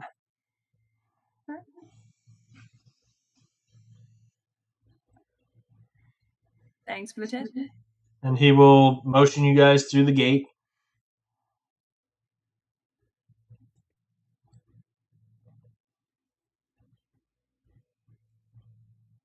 For timelines, is this before or after El Terrell disappeared? This is well before Descent to Avernus.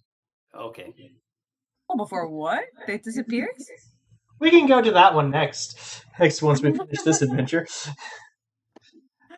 Oh, goodness. Let's just say that orb came with some pretty heavy strings attached. Oh. Makes sense. So, I'm just doing that for history purposes as far as what my character would know or not. Yeah, know, so. no. The one of the advantages of this module is it is the first module in the entire timeline, so nothing else has happened. Oh, so this is before the giants, before everything. Yes, this is the first. Timeline-wise. The spell plague is a distant memory, and most of the Sword Coast has been fairly peaceful for the past few years.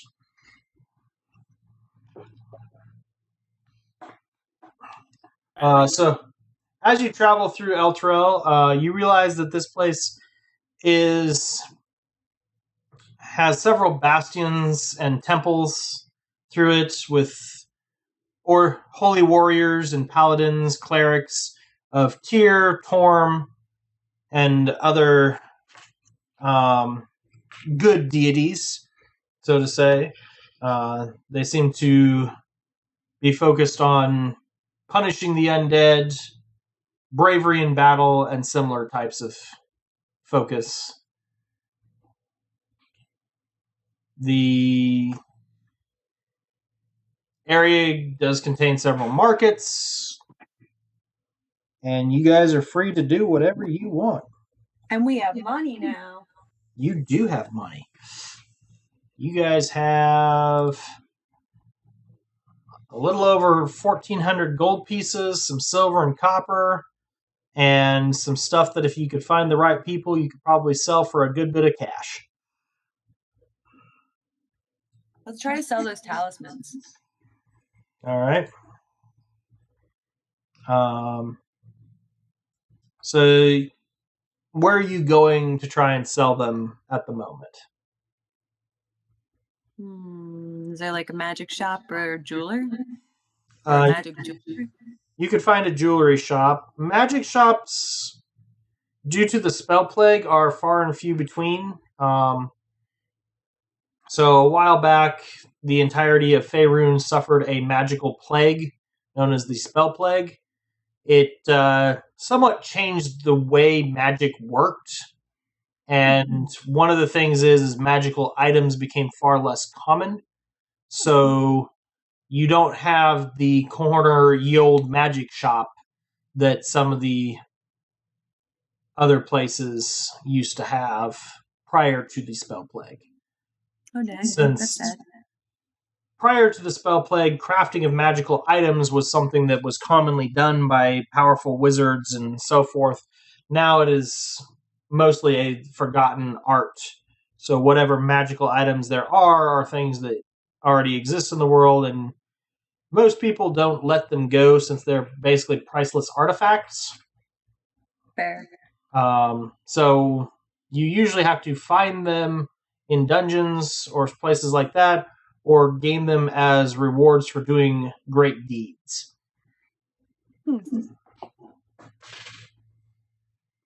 There are a few rare people known as artificers who can at least temporarily infuse something with magical energy, but that tends to be something that they can only do a limited number of, and it only lasts about a day past their expiration. So it's not something that is easy to get a large enough quantity from these people to make it worthwhile. You basically have to hire one to constantly follow you around and keep your magical items intact to purchase goods from them. Okay. Which would be Alright, so where should rather cost prohibitive. fair? Where should we be taking like these talismans and stuff then? Any suggestions? Well, there's a central market. You could start there. Sure. That'd probably be what your characters would know about is, well, we could take them to the market and ask around. Let's go to the market and ask around. All right. As you guys head for the market, Nightshade kind of slips away from the party for a few minutes. Oh, I see to think. And you guys find yourself in a central busy marketplace with people calling out their wares and goods left and right.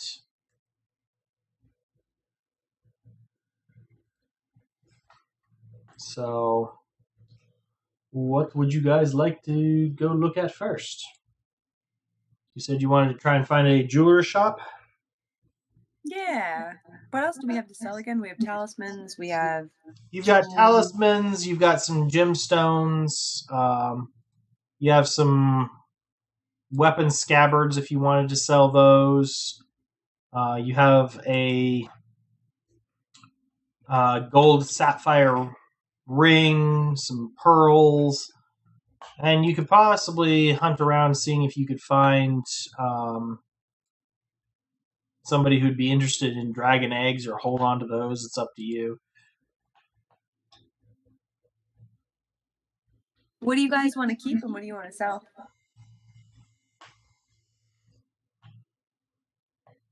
I personally You care got- about most of the material stuff, and I don't plan on raising a baby black dragon. So, just so you know, you can always click on the party sheet up on the top right, and then go to the inventory, and that'll show you what you've got. If you want to hold on to something, if you put just like an X in that assignment column, it'll just leave it there. And then I can just sell whatever you guys decide you're not going to hold on to. Sure. Well, I'm down to get rid of the talisman. I think we should keep the regalia in case we need to in case we need to use it for a disguise kit or something. Yep. Good idea. The scabbards also have dragon motifs on them that could be useful in making disguises. If you wanted to hold on to those. Okay. Potion of healing, let's keep, obviously. Well, of course. Just out of curiosity, Merlin, are you still Simbragosa? Should I change back? I think I should change back. You just get the an- feeling you got the feeling coming up to the gate that they probably wouldn't appreciate a half dragon running around inside the walls. Okay, fair point. On myself. Okay. And Sir Fuzzy is invisible. Okay. Invisible fuzzies. Invisible fuzzies.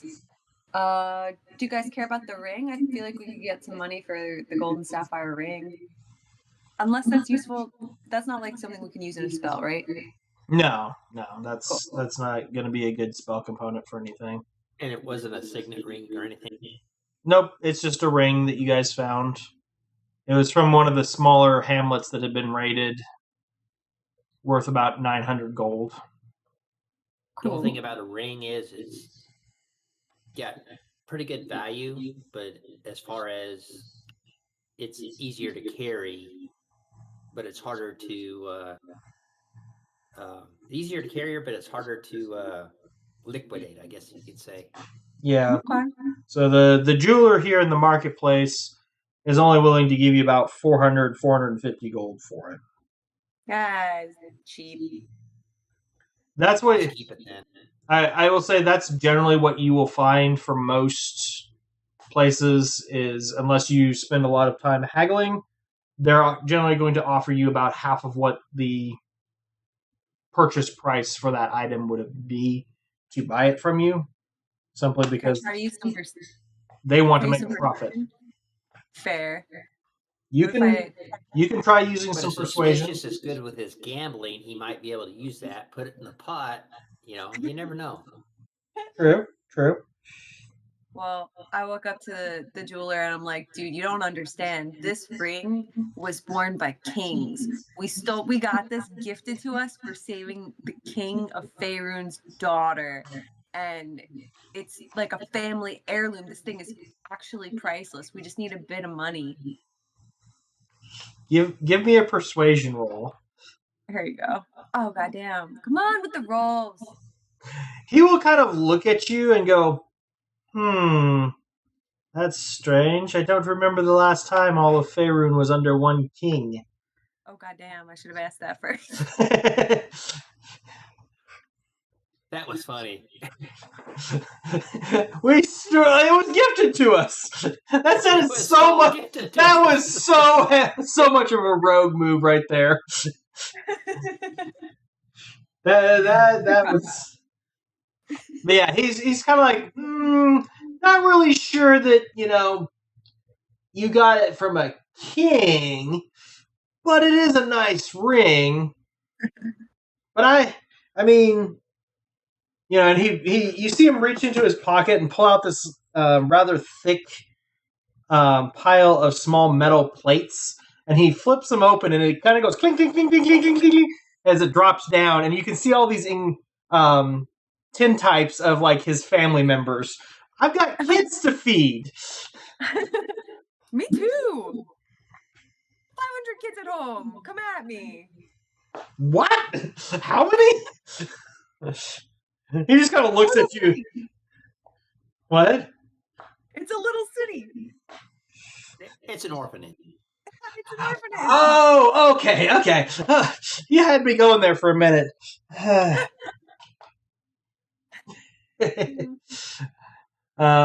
So with Nightjade's help, and assistance, you can roll with advantage and re-roll that and see if you get a better result. So you got a 13 on the first try. Try it again and see if you can get a bit higher. Oh my god. You got a 14! Woohoo! What was that? Say, can I give her guidance? If you got guidance, give it to her. She needs all the help she can get at the moment. Alright, there's a 16. Oh god. I would say I'm feeling lucky, but I don't think luck is on my side. I feel like if I re-roll, I'm just screwed. Not tonight, it seems like. Yeah, that is... Oof. I don't think I've gotten above, 9, honestly. I think that's Lyric will add his charming God. silver tongue to it with a 22 and convince him that 600 gold is a much better price. Good job, Lyric. Okay, well, I feel like 600 is reasonable. So he's willing, instead of paying half, he's willing to buy your stuff from you for 66% of its normal value for the ring, the gemstones, and the pearls. Whoa! 600 for all of it? No. I'm saying instead of Oh, okay. instead of getting half of its normal value, you would get 2/3 of its value. All right, that works. I'm into it. For all of those, yeah. He does That's look pretty good. Yeah, if you offer the talismans, he kind of looks at those and kind of he makes the same face that Merlin was making back in the Dragon Hatchery. Oh, damn. But he does tell you that there's a guy down the way that seems a bit obsessed with all things dragon, and yeah, maybe he could help you. I don't know. All right, let's go talk to that dude. So I bet it's gonna be Leosin somehow. So he tells you, yeah, his shop's, there's a guy about 4 rows over, a couple of shops up. He would probably be the person to talk to about that. So you guys did make almost 1,200 gold from the goods that you had in there, the gemstones and stuff that you sold. Reasonable.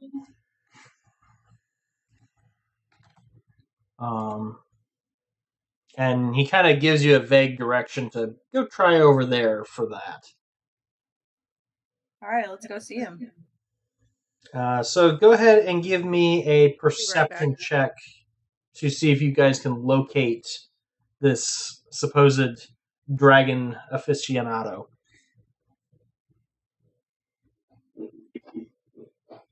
I'm done. I clock out for the night. This is it, guys. Just you roll. I think. Hold on. I'm gonna boot you out, Merlin. Reconnect.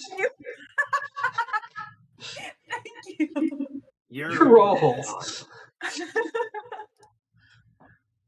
This is insane. That was insane. I've never had so many low rolls.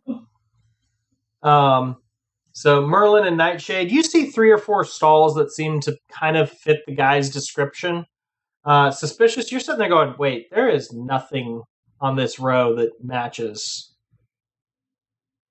what he told us to look for. Where is this dragon dude?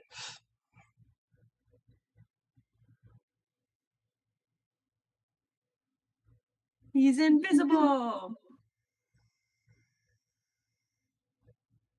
So, Suspicious, if you want to say something to the rest of the party, you can. Otherwise, they're going to just go wandering up and down this road looking for... Yeah, I informed them that there's we can't find what he said it was over here. So either something fishy is going on, or he just wanted to kick us out and not cause any problems. Do you guys want to ask around about the guy that's supposedly over here? Yeah. Sure. All right. Give me some persuasion checks to gather some information, please.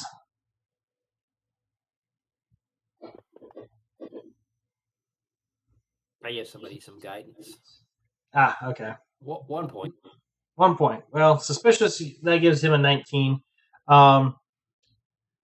They do say that there was a guy that was over here, but he took off rather suddenly when he heard a caravan had pulled into town. Nobody's seen him since in the last day or two. Oh shit, he's running from the dragons.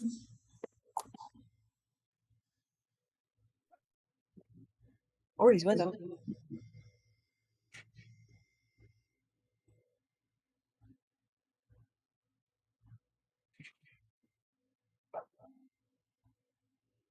So either way, there's no one to sell to. Not right at this moment. Do you want to go check out that cathedral or whatever it was, Nightshade? Or did you do that already? Yeah, I disappeared for just a few, just to show my respects to. Basically, the way I'm playing my character is I've lived up in the mountains at a temple of Bahamut, and that's how I learned my martial arts abilities. So I'm just Very showing cool. my respect. That's respectable. Also had to have a reason how I learned Draconic. So Yeah. I was gonna say, hey, the Bahamut seems like one that would be more likely Way of the Ascendant Dragon Monk, but Mercy Monk also makes sense. it was just my calling. Oh yeah. Somebody has to patch up all those guys after they finish fire blasting and everything else all over each other.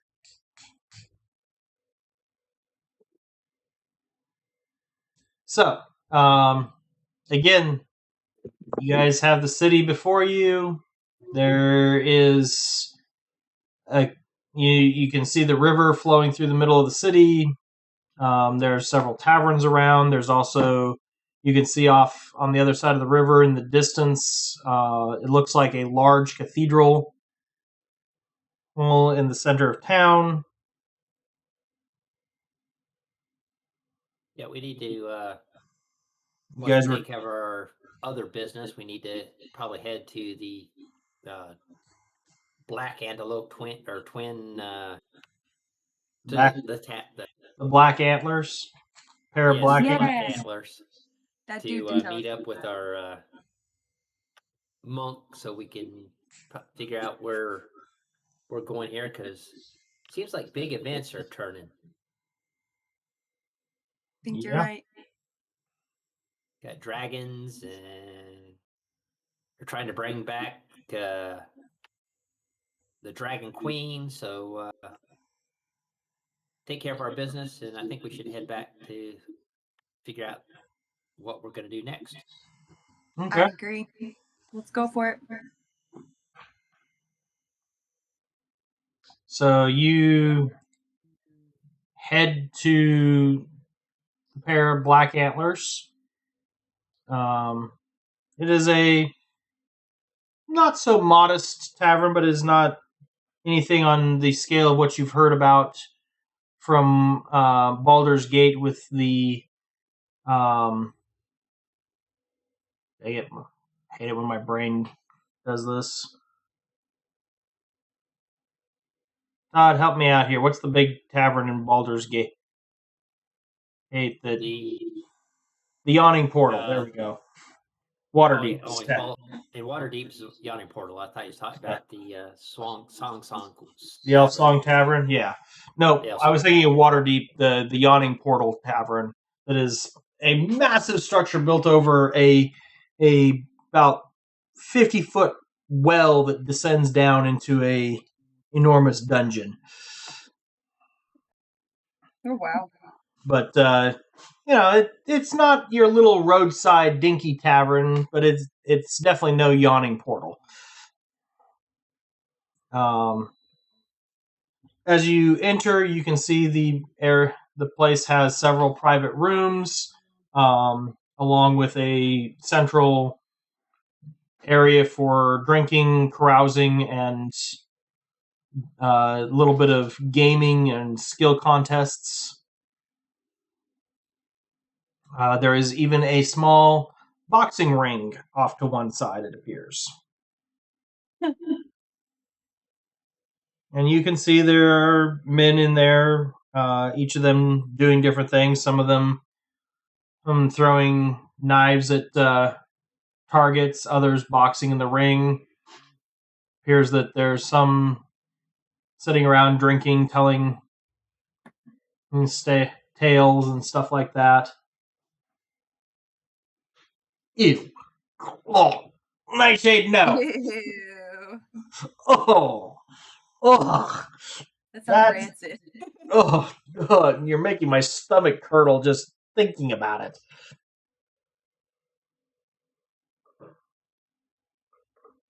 Ugh. Isn't there an actual some alcohol that's made from something like that? I honestly don't know. It might be something weird like using meat honey and then fermenting it or something into meat or something weird like that. Who knows? I don't even want to consider that. That just sounds. Alright, well, mead sounds natural. Owls would eat bugs, so honey is close enough. So I guess that mead is for me. Okay. Yeah. You can get yourself a mead. Sounds good.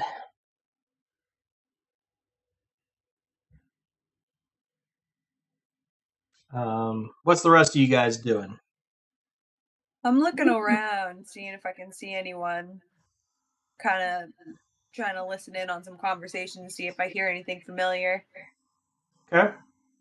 Roll me a. Celeste is doing the same. So if you're listening around, roll me either perception or stealth to try and like get close to conversations that you hear without being noticed and having them clam up. I finally got above a 10. Yep. Oh, goddamn. Nice job, Nightshade. So you guys kind of are listening around. It seems most of these guys are members of a group known as the Order of the Gauntlet. And Froome is the chapter head here at the moment. It said that those that catch his eye might get invited back to his private dining room for special missions or things like that. So many of the folks here are competing, trying to get his attention, either through bouts of boxing, skill-based contests like knife throwing, things like that. Although it does seem that tales of glories of people could also be useful in getting his attention. It seems like most of the people here really haven't had many great adventures, so you think if you wanted to, you could wind your bard up and turn him loose to tell the tale of you guys fighting the great half-dragon Landragosa Cyanrath to defend the town of Greenest from the defrauding raiders. Let's do it. And if like someone needs a visual, I'll be like, "Oh, you want to see what Landragosa looks like? Boom!" Well, I will say this just to you: most changelings are not viewed with great, how shall I say, open armed, just because a lot of people look at them. Doppelgangers. Yeah, they it's kind of one of those, you could imitate anybody, which means you could try and imitate our leaders and do horrible things. So there's a lot of suspicion towards changelings and doppelgangers and things like that. It's not one of those like you might get run straight out of town, but you might gain more attention than you might want. That's a good tip. Thank you. Yep. That's just one of those, you don't know that because you haven't played in the world and stuff like that, so. Yeah. Well, then I won't do that. I'll type them up in the background. Yeah. So, Lyric will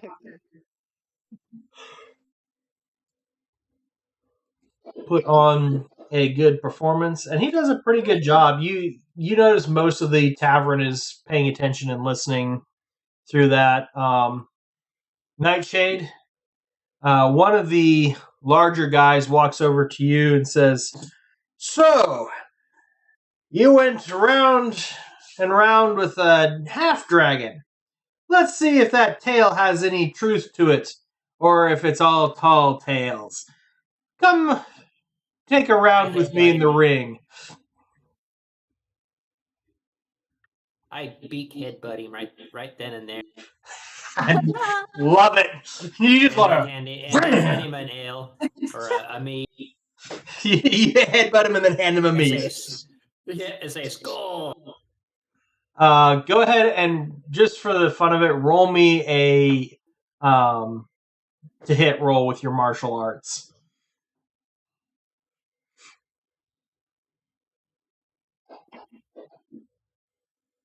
Okay.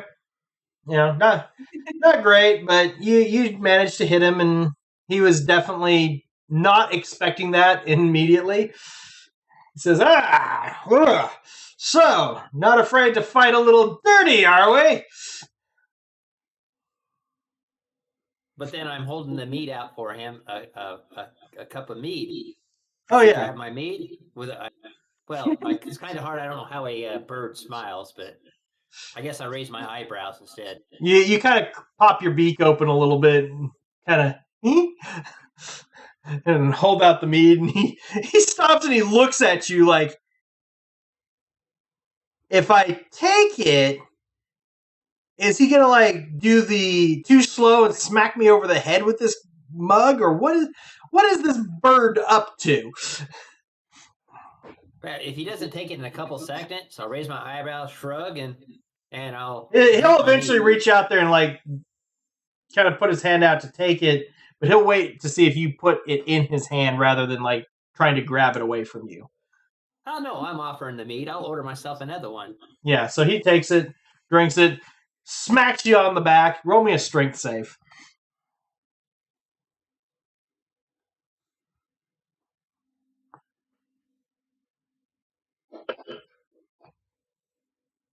Yeah, you stagger a few steps from the blow, but you clink your glasses together. I play it off as having a little bit too much to drink, like I'm a drunken master. Yeah, he clicks. You clunk your mugs together and start drinking. Celeste, one of them comes up to you with a handful of darts and just kind of motions towards one of the targets and is like, You and any of your friends think you're up for a game?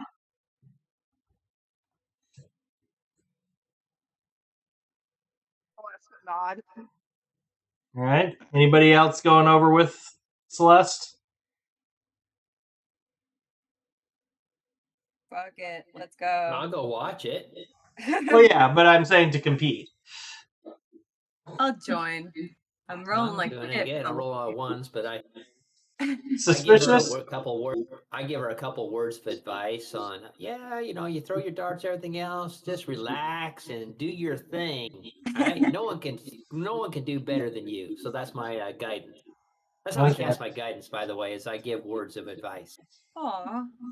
Okay. Suspicious, are you going to go try your hand at some darts? Yeah, I'll join. All right. So you guys are going to just make ranged attack rolls to see how well you guys do. 3 rounds. Best score wins kind of thing. So do we just roll d20s for that, or? You would make a ranged attack roll, so it'd be if you're proficient with ranged weapons, which darts are simple ranged weapons, it would be your dex plus your proficiency bonus.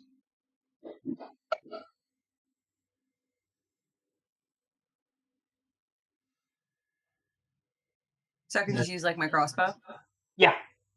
Cool. All right. So Celeste, you just kind of you hit right in the center. Suspicious, you get a couple good ones. The other guy, he's a little thrown off. He hits the outside ring thing. area. Not a good spot. He only gets a point for that. Celeste gets 2 points, and Suspicious and Merlin get. Oh, sorry. Suspicious gets 1. Merlin gets 1 as well. And so he throws his second one, Oh God. and he nails it with bullseye straight in the middle there.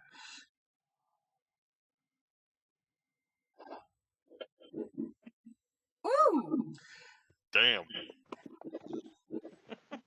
Well, So he throws it, hits the bullseye, and Celeste splits his dart in half. I was going to say, Celeste Robin Hoods him. Yep, that's what I'm talking about. Robin Hood's the dart. Well, they're metal darts, so it doesn't split in half, but it pegs right in the hole in the back of the dart, and he's just like, I give up. He doesn't even bother round 3. He's like, nah, yeah, obviously you guys have a ringer here.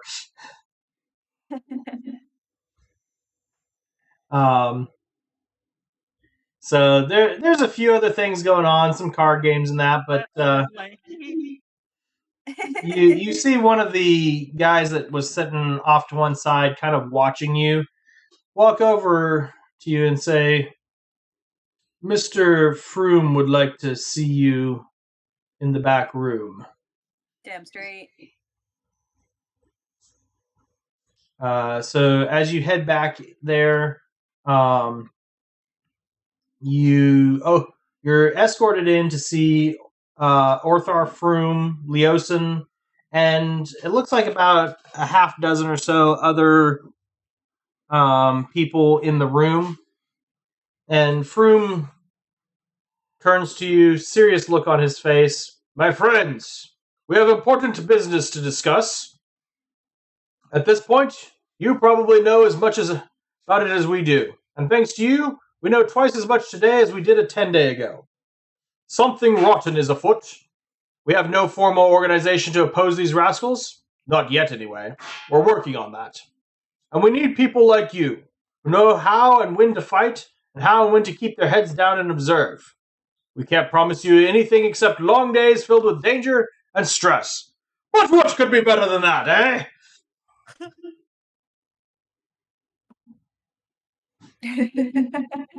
Silent. And just so you guys, like a chance for self-improvement. just so you guys know, this is Orthar sitting there, who's giving you this speech. Heavily armored man, bit of a potbelly with a gauntlet plastered on his armor. All right, I'm going to do a religion check to see if I recognize the gauntlet. I mean, you guys Or easily history. recognize the fact that It's due held. to the stuff that's around town and everything like that,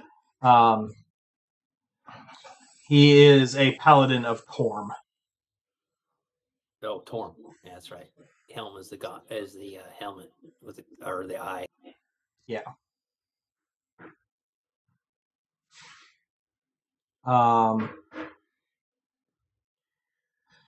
They introduced a few of the other leaders. Orthar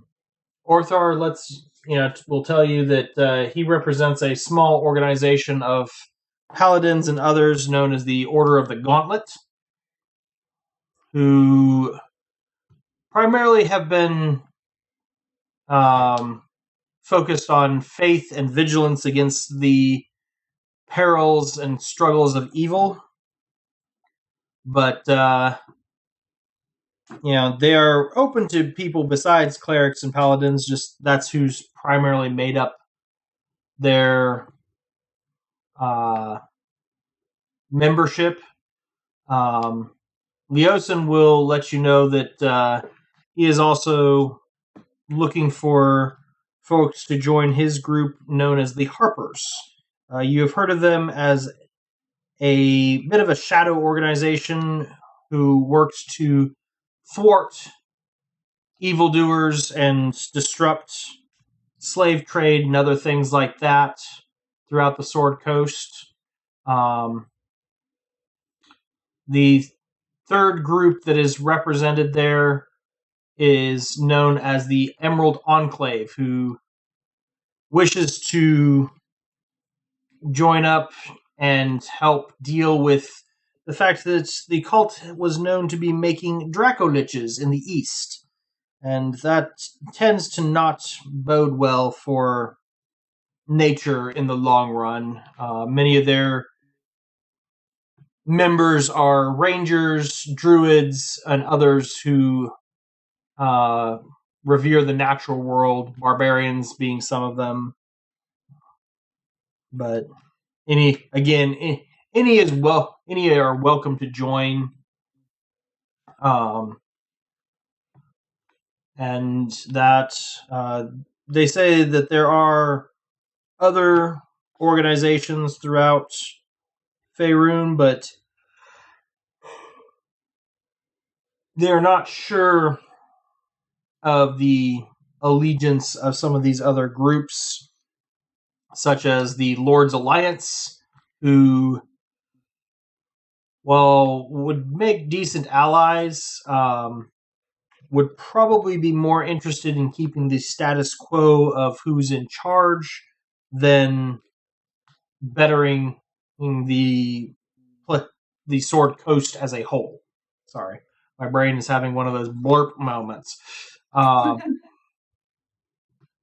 Another group that the Harpers constantly work to thwart, but maybe coaxed into working with them if the need were dire enough, is the Zentarum, who is a group of shadow workers that deal in less than legal substances, slavery, and basically controlling areas to exploit the people who live and work there. But again, their aid would be beneficial if what the rumors that they have heard are true.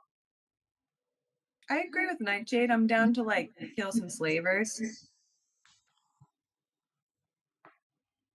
Well, at the moment, they're looking at this as we all need to work together to deal with the threats that this cult of the dragon brings, and also we are. How do I want to say this?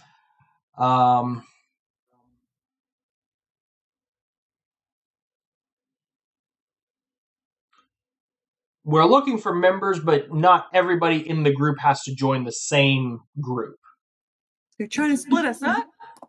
No, you guys will continue to work together, but this is not something that the entire party has to join one group or the other, is what I'm trying to say. We can still stay together and join different ones. Yes, We can liaisons to the different one, and we can create our own order if we really want to. We just have to come up with some cool name for our group. Well, you could, but you are definitely going to need the assistance of these factions to combat the rising darkness. That's why I put in the work for the greater good. Yeah. They will also let you know that while members of the Order of the Gauntlet are usually quite open about their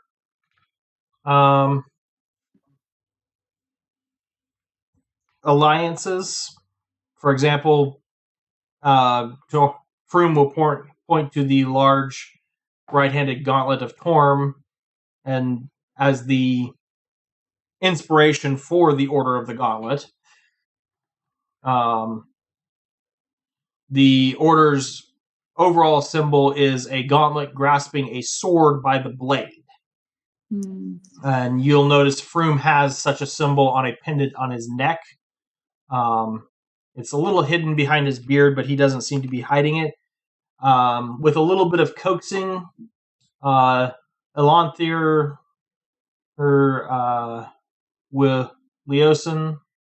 Elanthier will show you a small concealed harp pin that he wears, and will let you know that that is the symbol of the Harpers. And if you need aid from them, you can try and find somebody who is wearing something like that. But most of the Harpers do not openly wear their symbols of membership, since they are a bit more of a shadowy organization, not so much nefarious as just don't they operate in the shadows to try and thwart problems before they become a big enough issue to cause an actual issue. And what about the Emerald Enclave? Do they? The Emerald Enclave, they will let you know that. What is their symbol? My brain suddenly spaced on that.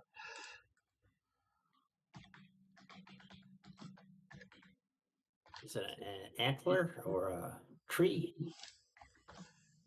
Yeah, it is a stag on a green background.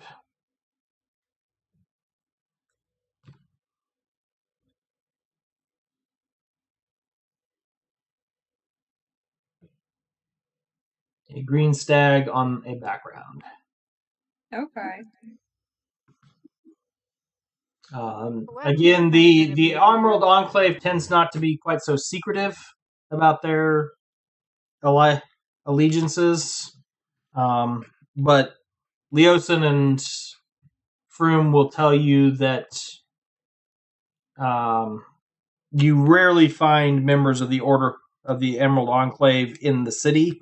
They tend to be more in tune with the wildlands and staying out in the wild places of the world, protecting them.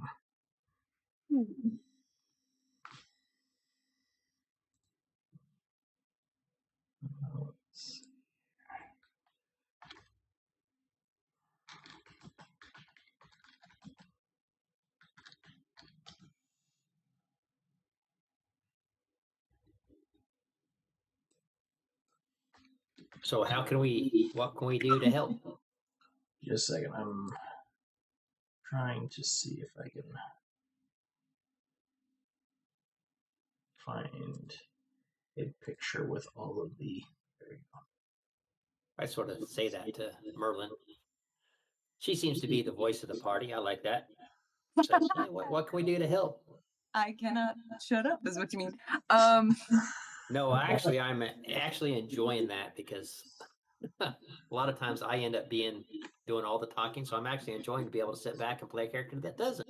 So in the Discord, I just posted the different banner symbols of the main factions in the area.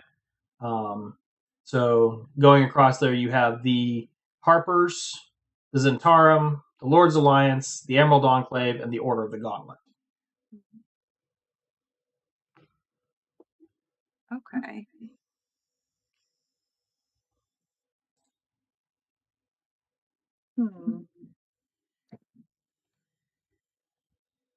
Should we? Is there an advantage to us joining different parties? Do we get like initiations with certain amounts of information when we join them, or is it kind of like we all get one?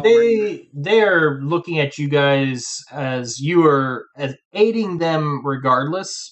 Cool. It's more of a question of if you want to join a specific group, there are some benefits.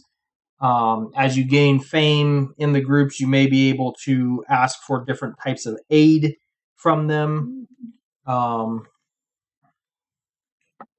including potentially asking for resources from the Order's stockpiles of magical items and things like that. Okay. So let's split up so we can get more stuff.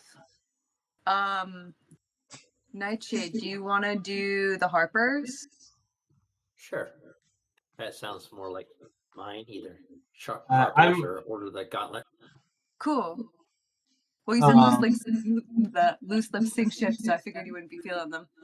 Yeah, I'm not going to speak for Lyric, but he probably would fit in fairly well with the Harpers as well. Cool. I feel like, obviously, we can't speak for her either, but Nefaria would probably be like the Emerald Enclave. Emerald Enclave or Order of the Gauntlet would be. Fair. And again, it's not necessarily you have to join the one that matches your class. That's just, it tends to have a lot, each of these tend to have a lot of people of particular classes in them. Cool. So, Where does Celeste wants to assassinate the Harpers? that would I work? think I think Celeste is saying that they want to They operate work with the as- Emerald Enclave, but potentially be loaned out as an assassin to the Harpers. Oh, okay. I was like, okay, this is going to be a interesting adventure. That's amazing. I fully support that. And again, the other thing is you don't have to make a decision now.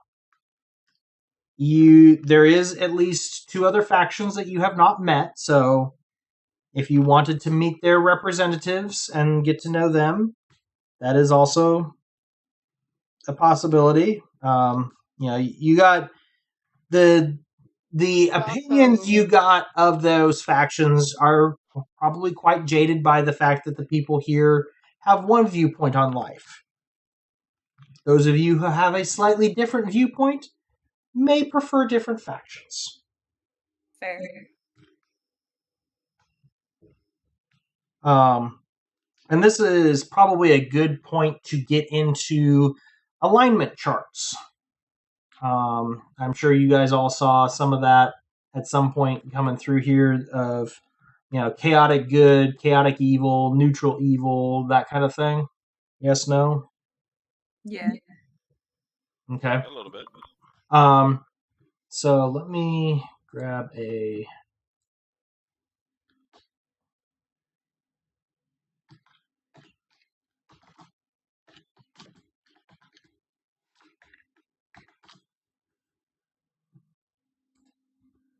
So here's a very simple one. I'm going to drop into chat. I thought I'd already done all that stuff. Yes, I'm for the newer players, I was going to go into a little bit more detail about that and also how I look at some of the alignments. Yeah, no, I meant I thought I'd already cut and pasted and did everything, and for whatever reason, it just disappeared in Fantasy Grounds. So, because I'm actually new to neutral good, and Ilmater is actually my faith. I'm sorry. Gotcha. I thought it was Bahamut, but it's actually Ilmater. Okay. The So scourged one. yeah, you've got enough characters going right now, trying to keep them straight. So in 5th edition, alignment is not as big of a deal as it was in some of the older editions.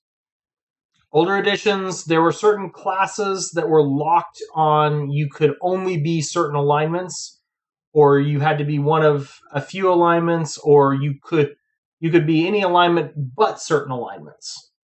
5th edition does not really get into that as much because it's more open-ended. But, for example, in older editions, you had to be lawful good to be a paladin. And if you broke a law or did not do the good thing, you instantly lost every single ability of a paladin and just became a glorified fighter without all the fighter benefits. Until you went on some great quest or something like that to atone for your wrongdoings. The way I look at alignments is, you have lawful, neutral, and chaotic down one side, good, neutral, and evil across the other. So characters that are lawful, they're going to follow the rules. They're going to try and do what the rules say. But, if they're lawful good and they're trying to do something good, but the rules are made by evil people, then they're going to follow the rules to the best of their ability, but they may also have a personal code that they hold in higher regard, or something with their religion or something like that. So there will be times when the idea is there is the rules, but the mission comes first. Because sometimes you guys, some games you may end up in a place. We referenced Descent to Avernus earlier. You may end up in one of the 9 hells, where there the laws are evil. The laws are meant to control and be that. Well, a lawful good person may find that law takes over good, or good trumps the law in that case. Chaotic does not necessarily mean unpredictable. It just more or less means you're putting your personal beliefs above that which is the laws of the area.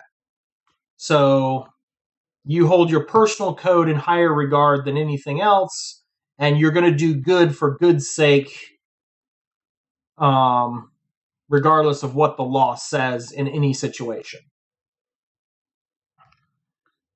Evil, I view it as not so much you're sitting there going, I will control.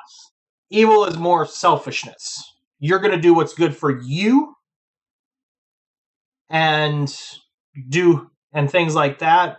So somebody who's chaotic evil, they're going to be looking out for themselves, and it's going to be purely, what is the best thing for me? How does this benefit me? I don't want... You want me to go save the world, well, what's in it for me? Yeah, I live in the world, but I could probably find a way to come out on top anyway, so you're going to have to make it worth my time to go save the world. Yeah, that's kind of how I look at the alignment chart. Different DMs may be slightly different on that. And there are other alignment charts out there that actually do make a larger view of it and have more steps in there of going beyond just evil, or breaking down the difference between neutral and evil further to better delineate it. But the reason why I look at it that way is you guys are all in a party working together, so it doesn't make sense for somebody who is evil to be the, I want power, I'm going to take and do everything and backstab my fellow compatriots. You can do that, but you're also going to find yourself having a very, very hard time getting anything done. If you think about it that way. So that's how I view alignments. Yeah, neutral good. You're going. If something's for the greater good, that's what you're going to do. Whether that's just my outlook at it. Versus trying to always solve the problem, everyone's problems. I won't be guilty about it. Yeah, and it's a different outlook of it. And some of that is how you feel like alignments work.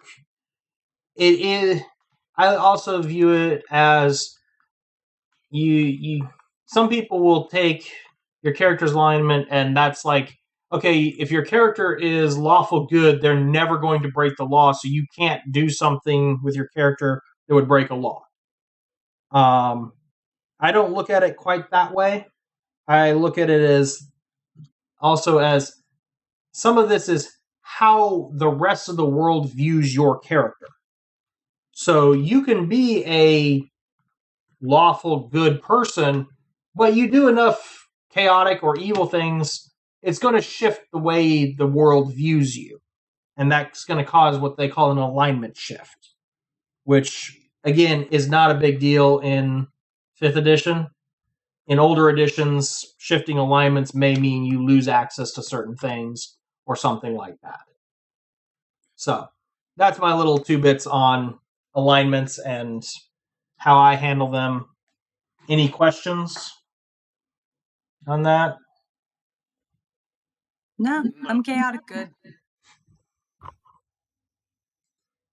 100%. Yeah.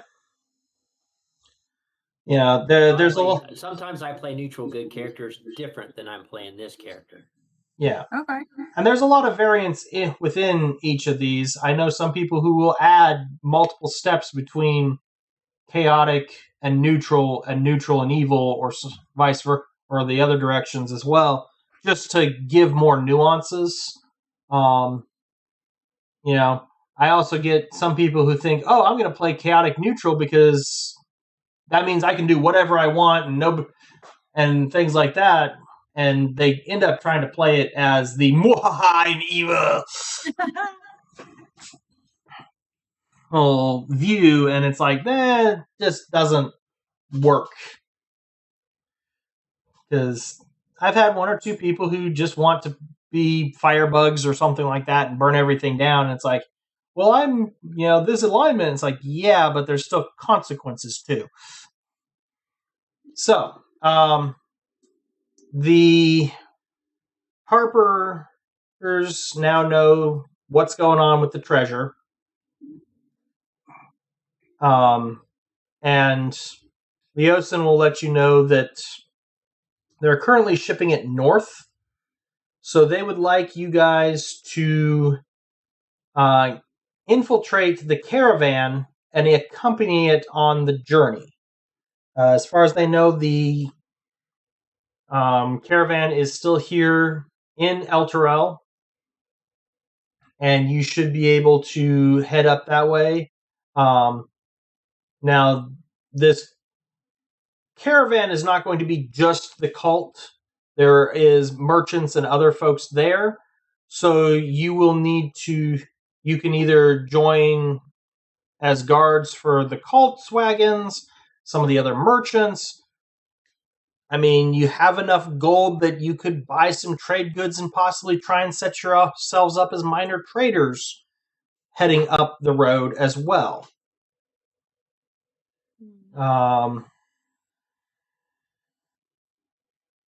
So, the trip will probably take 25 to 30 days, depending on conditions. So, you probably have a few days to get that together and everything. You'll be meeting up with them in Baldur's Gate. Sorry, not here in El Terrell. They've already moved on from El Terrell, but you can meet them in Baldur's Gate if you hurry. Yeah, on the river. Do you guys want to sell things? And Nightshade, please don't say rotten meat. It was fermented meat, and Sorry. that's the drink. No fermented drinks of any meat variety, please. That was actually a question. So, what would an owl drink? That's of alcoholic content. Do you guys have anything else you'd want to sell? Because I feel like that's a pretty solid cover to just hop on and be like, we got some stuff. We have to give up money. But I mean, you could probably. You would have to do that. You'd need to buy a wagon and get something to haul it with. The horses you guys currently have would probably work for that. Performers works, yeah. You've got Lyric, who could act as a front man for the group, and Nightshade do some tumbling and acrobatics and things like that. Merlin could do some magic tricks. I could Suspicious uses sleight of hand to do things. It'd be a little bit more out of place for a merchant caravan, but I mean, a group of performers looking to travel along with a well-guarded caravan wouldn't be unheard of. I kind of love that. Celeste does breathe lightning. That's a really great idea. Yeah. So you do have a little bit of time if you want to do any other shopping, you're probably going to still want to buy a wagon to act as like your guys' caravan wagon and store all of your performing supplies in there. Yeah, stage prop. Props, supplies, including weapons or any other gear you choose to pick up here in El Terrell. Should we get like flaming hoops? We could have that like is our up to you guys. You guys can, and I'll tell you this much: it's almost 9:00. So if you guys really want to put together a awesome show routine during the week in Discord and discuss that, feel free to. That's why you guys have your own chat channel for the game, so you can discuss. Here's what I want my routine to look like. Here's what I need supply wise for it. Things like that. Let's do it. You guys can definitely build this out, and everything Shooting like apples that. up. Yep. Celeste shooting apples over heads, but with lightning. Ooh. Don't know how well that will work. Celeste is an archer, though. So she could William Tell a few apples, though. Yeah. Maybe make some copper conductive arrowheads to kill those apples, so she sort of breathes and everything else and sees the sparks that fly through. Yeah, that would be fun. Heck, if you really wanted to, you could probably even see about see if you could find somebody, an artificer or something, that could make a linden jar for you, if you know what those are.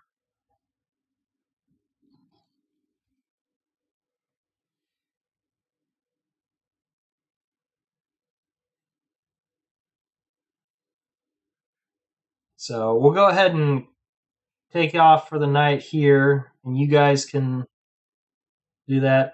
Linden jars are old style of batteries. They're basically a glass jar with two gold leaves in the middle and a rod that comes up to a ball at the top. You charge the battery basically with electricity, and then you can touch it to something to discharge it rapidly. That's cool. So Celeste could sit there and charge the things up, and then fry potatoes with it if she felt like it. Yes.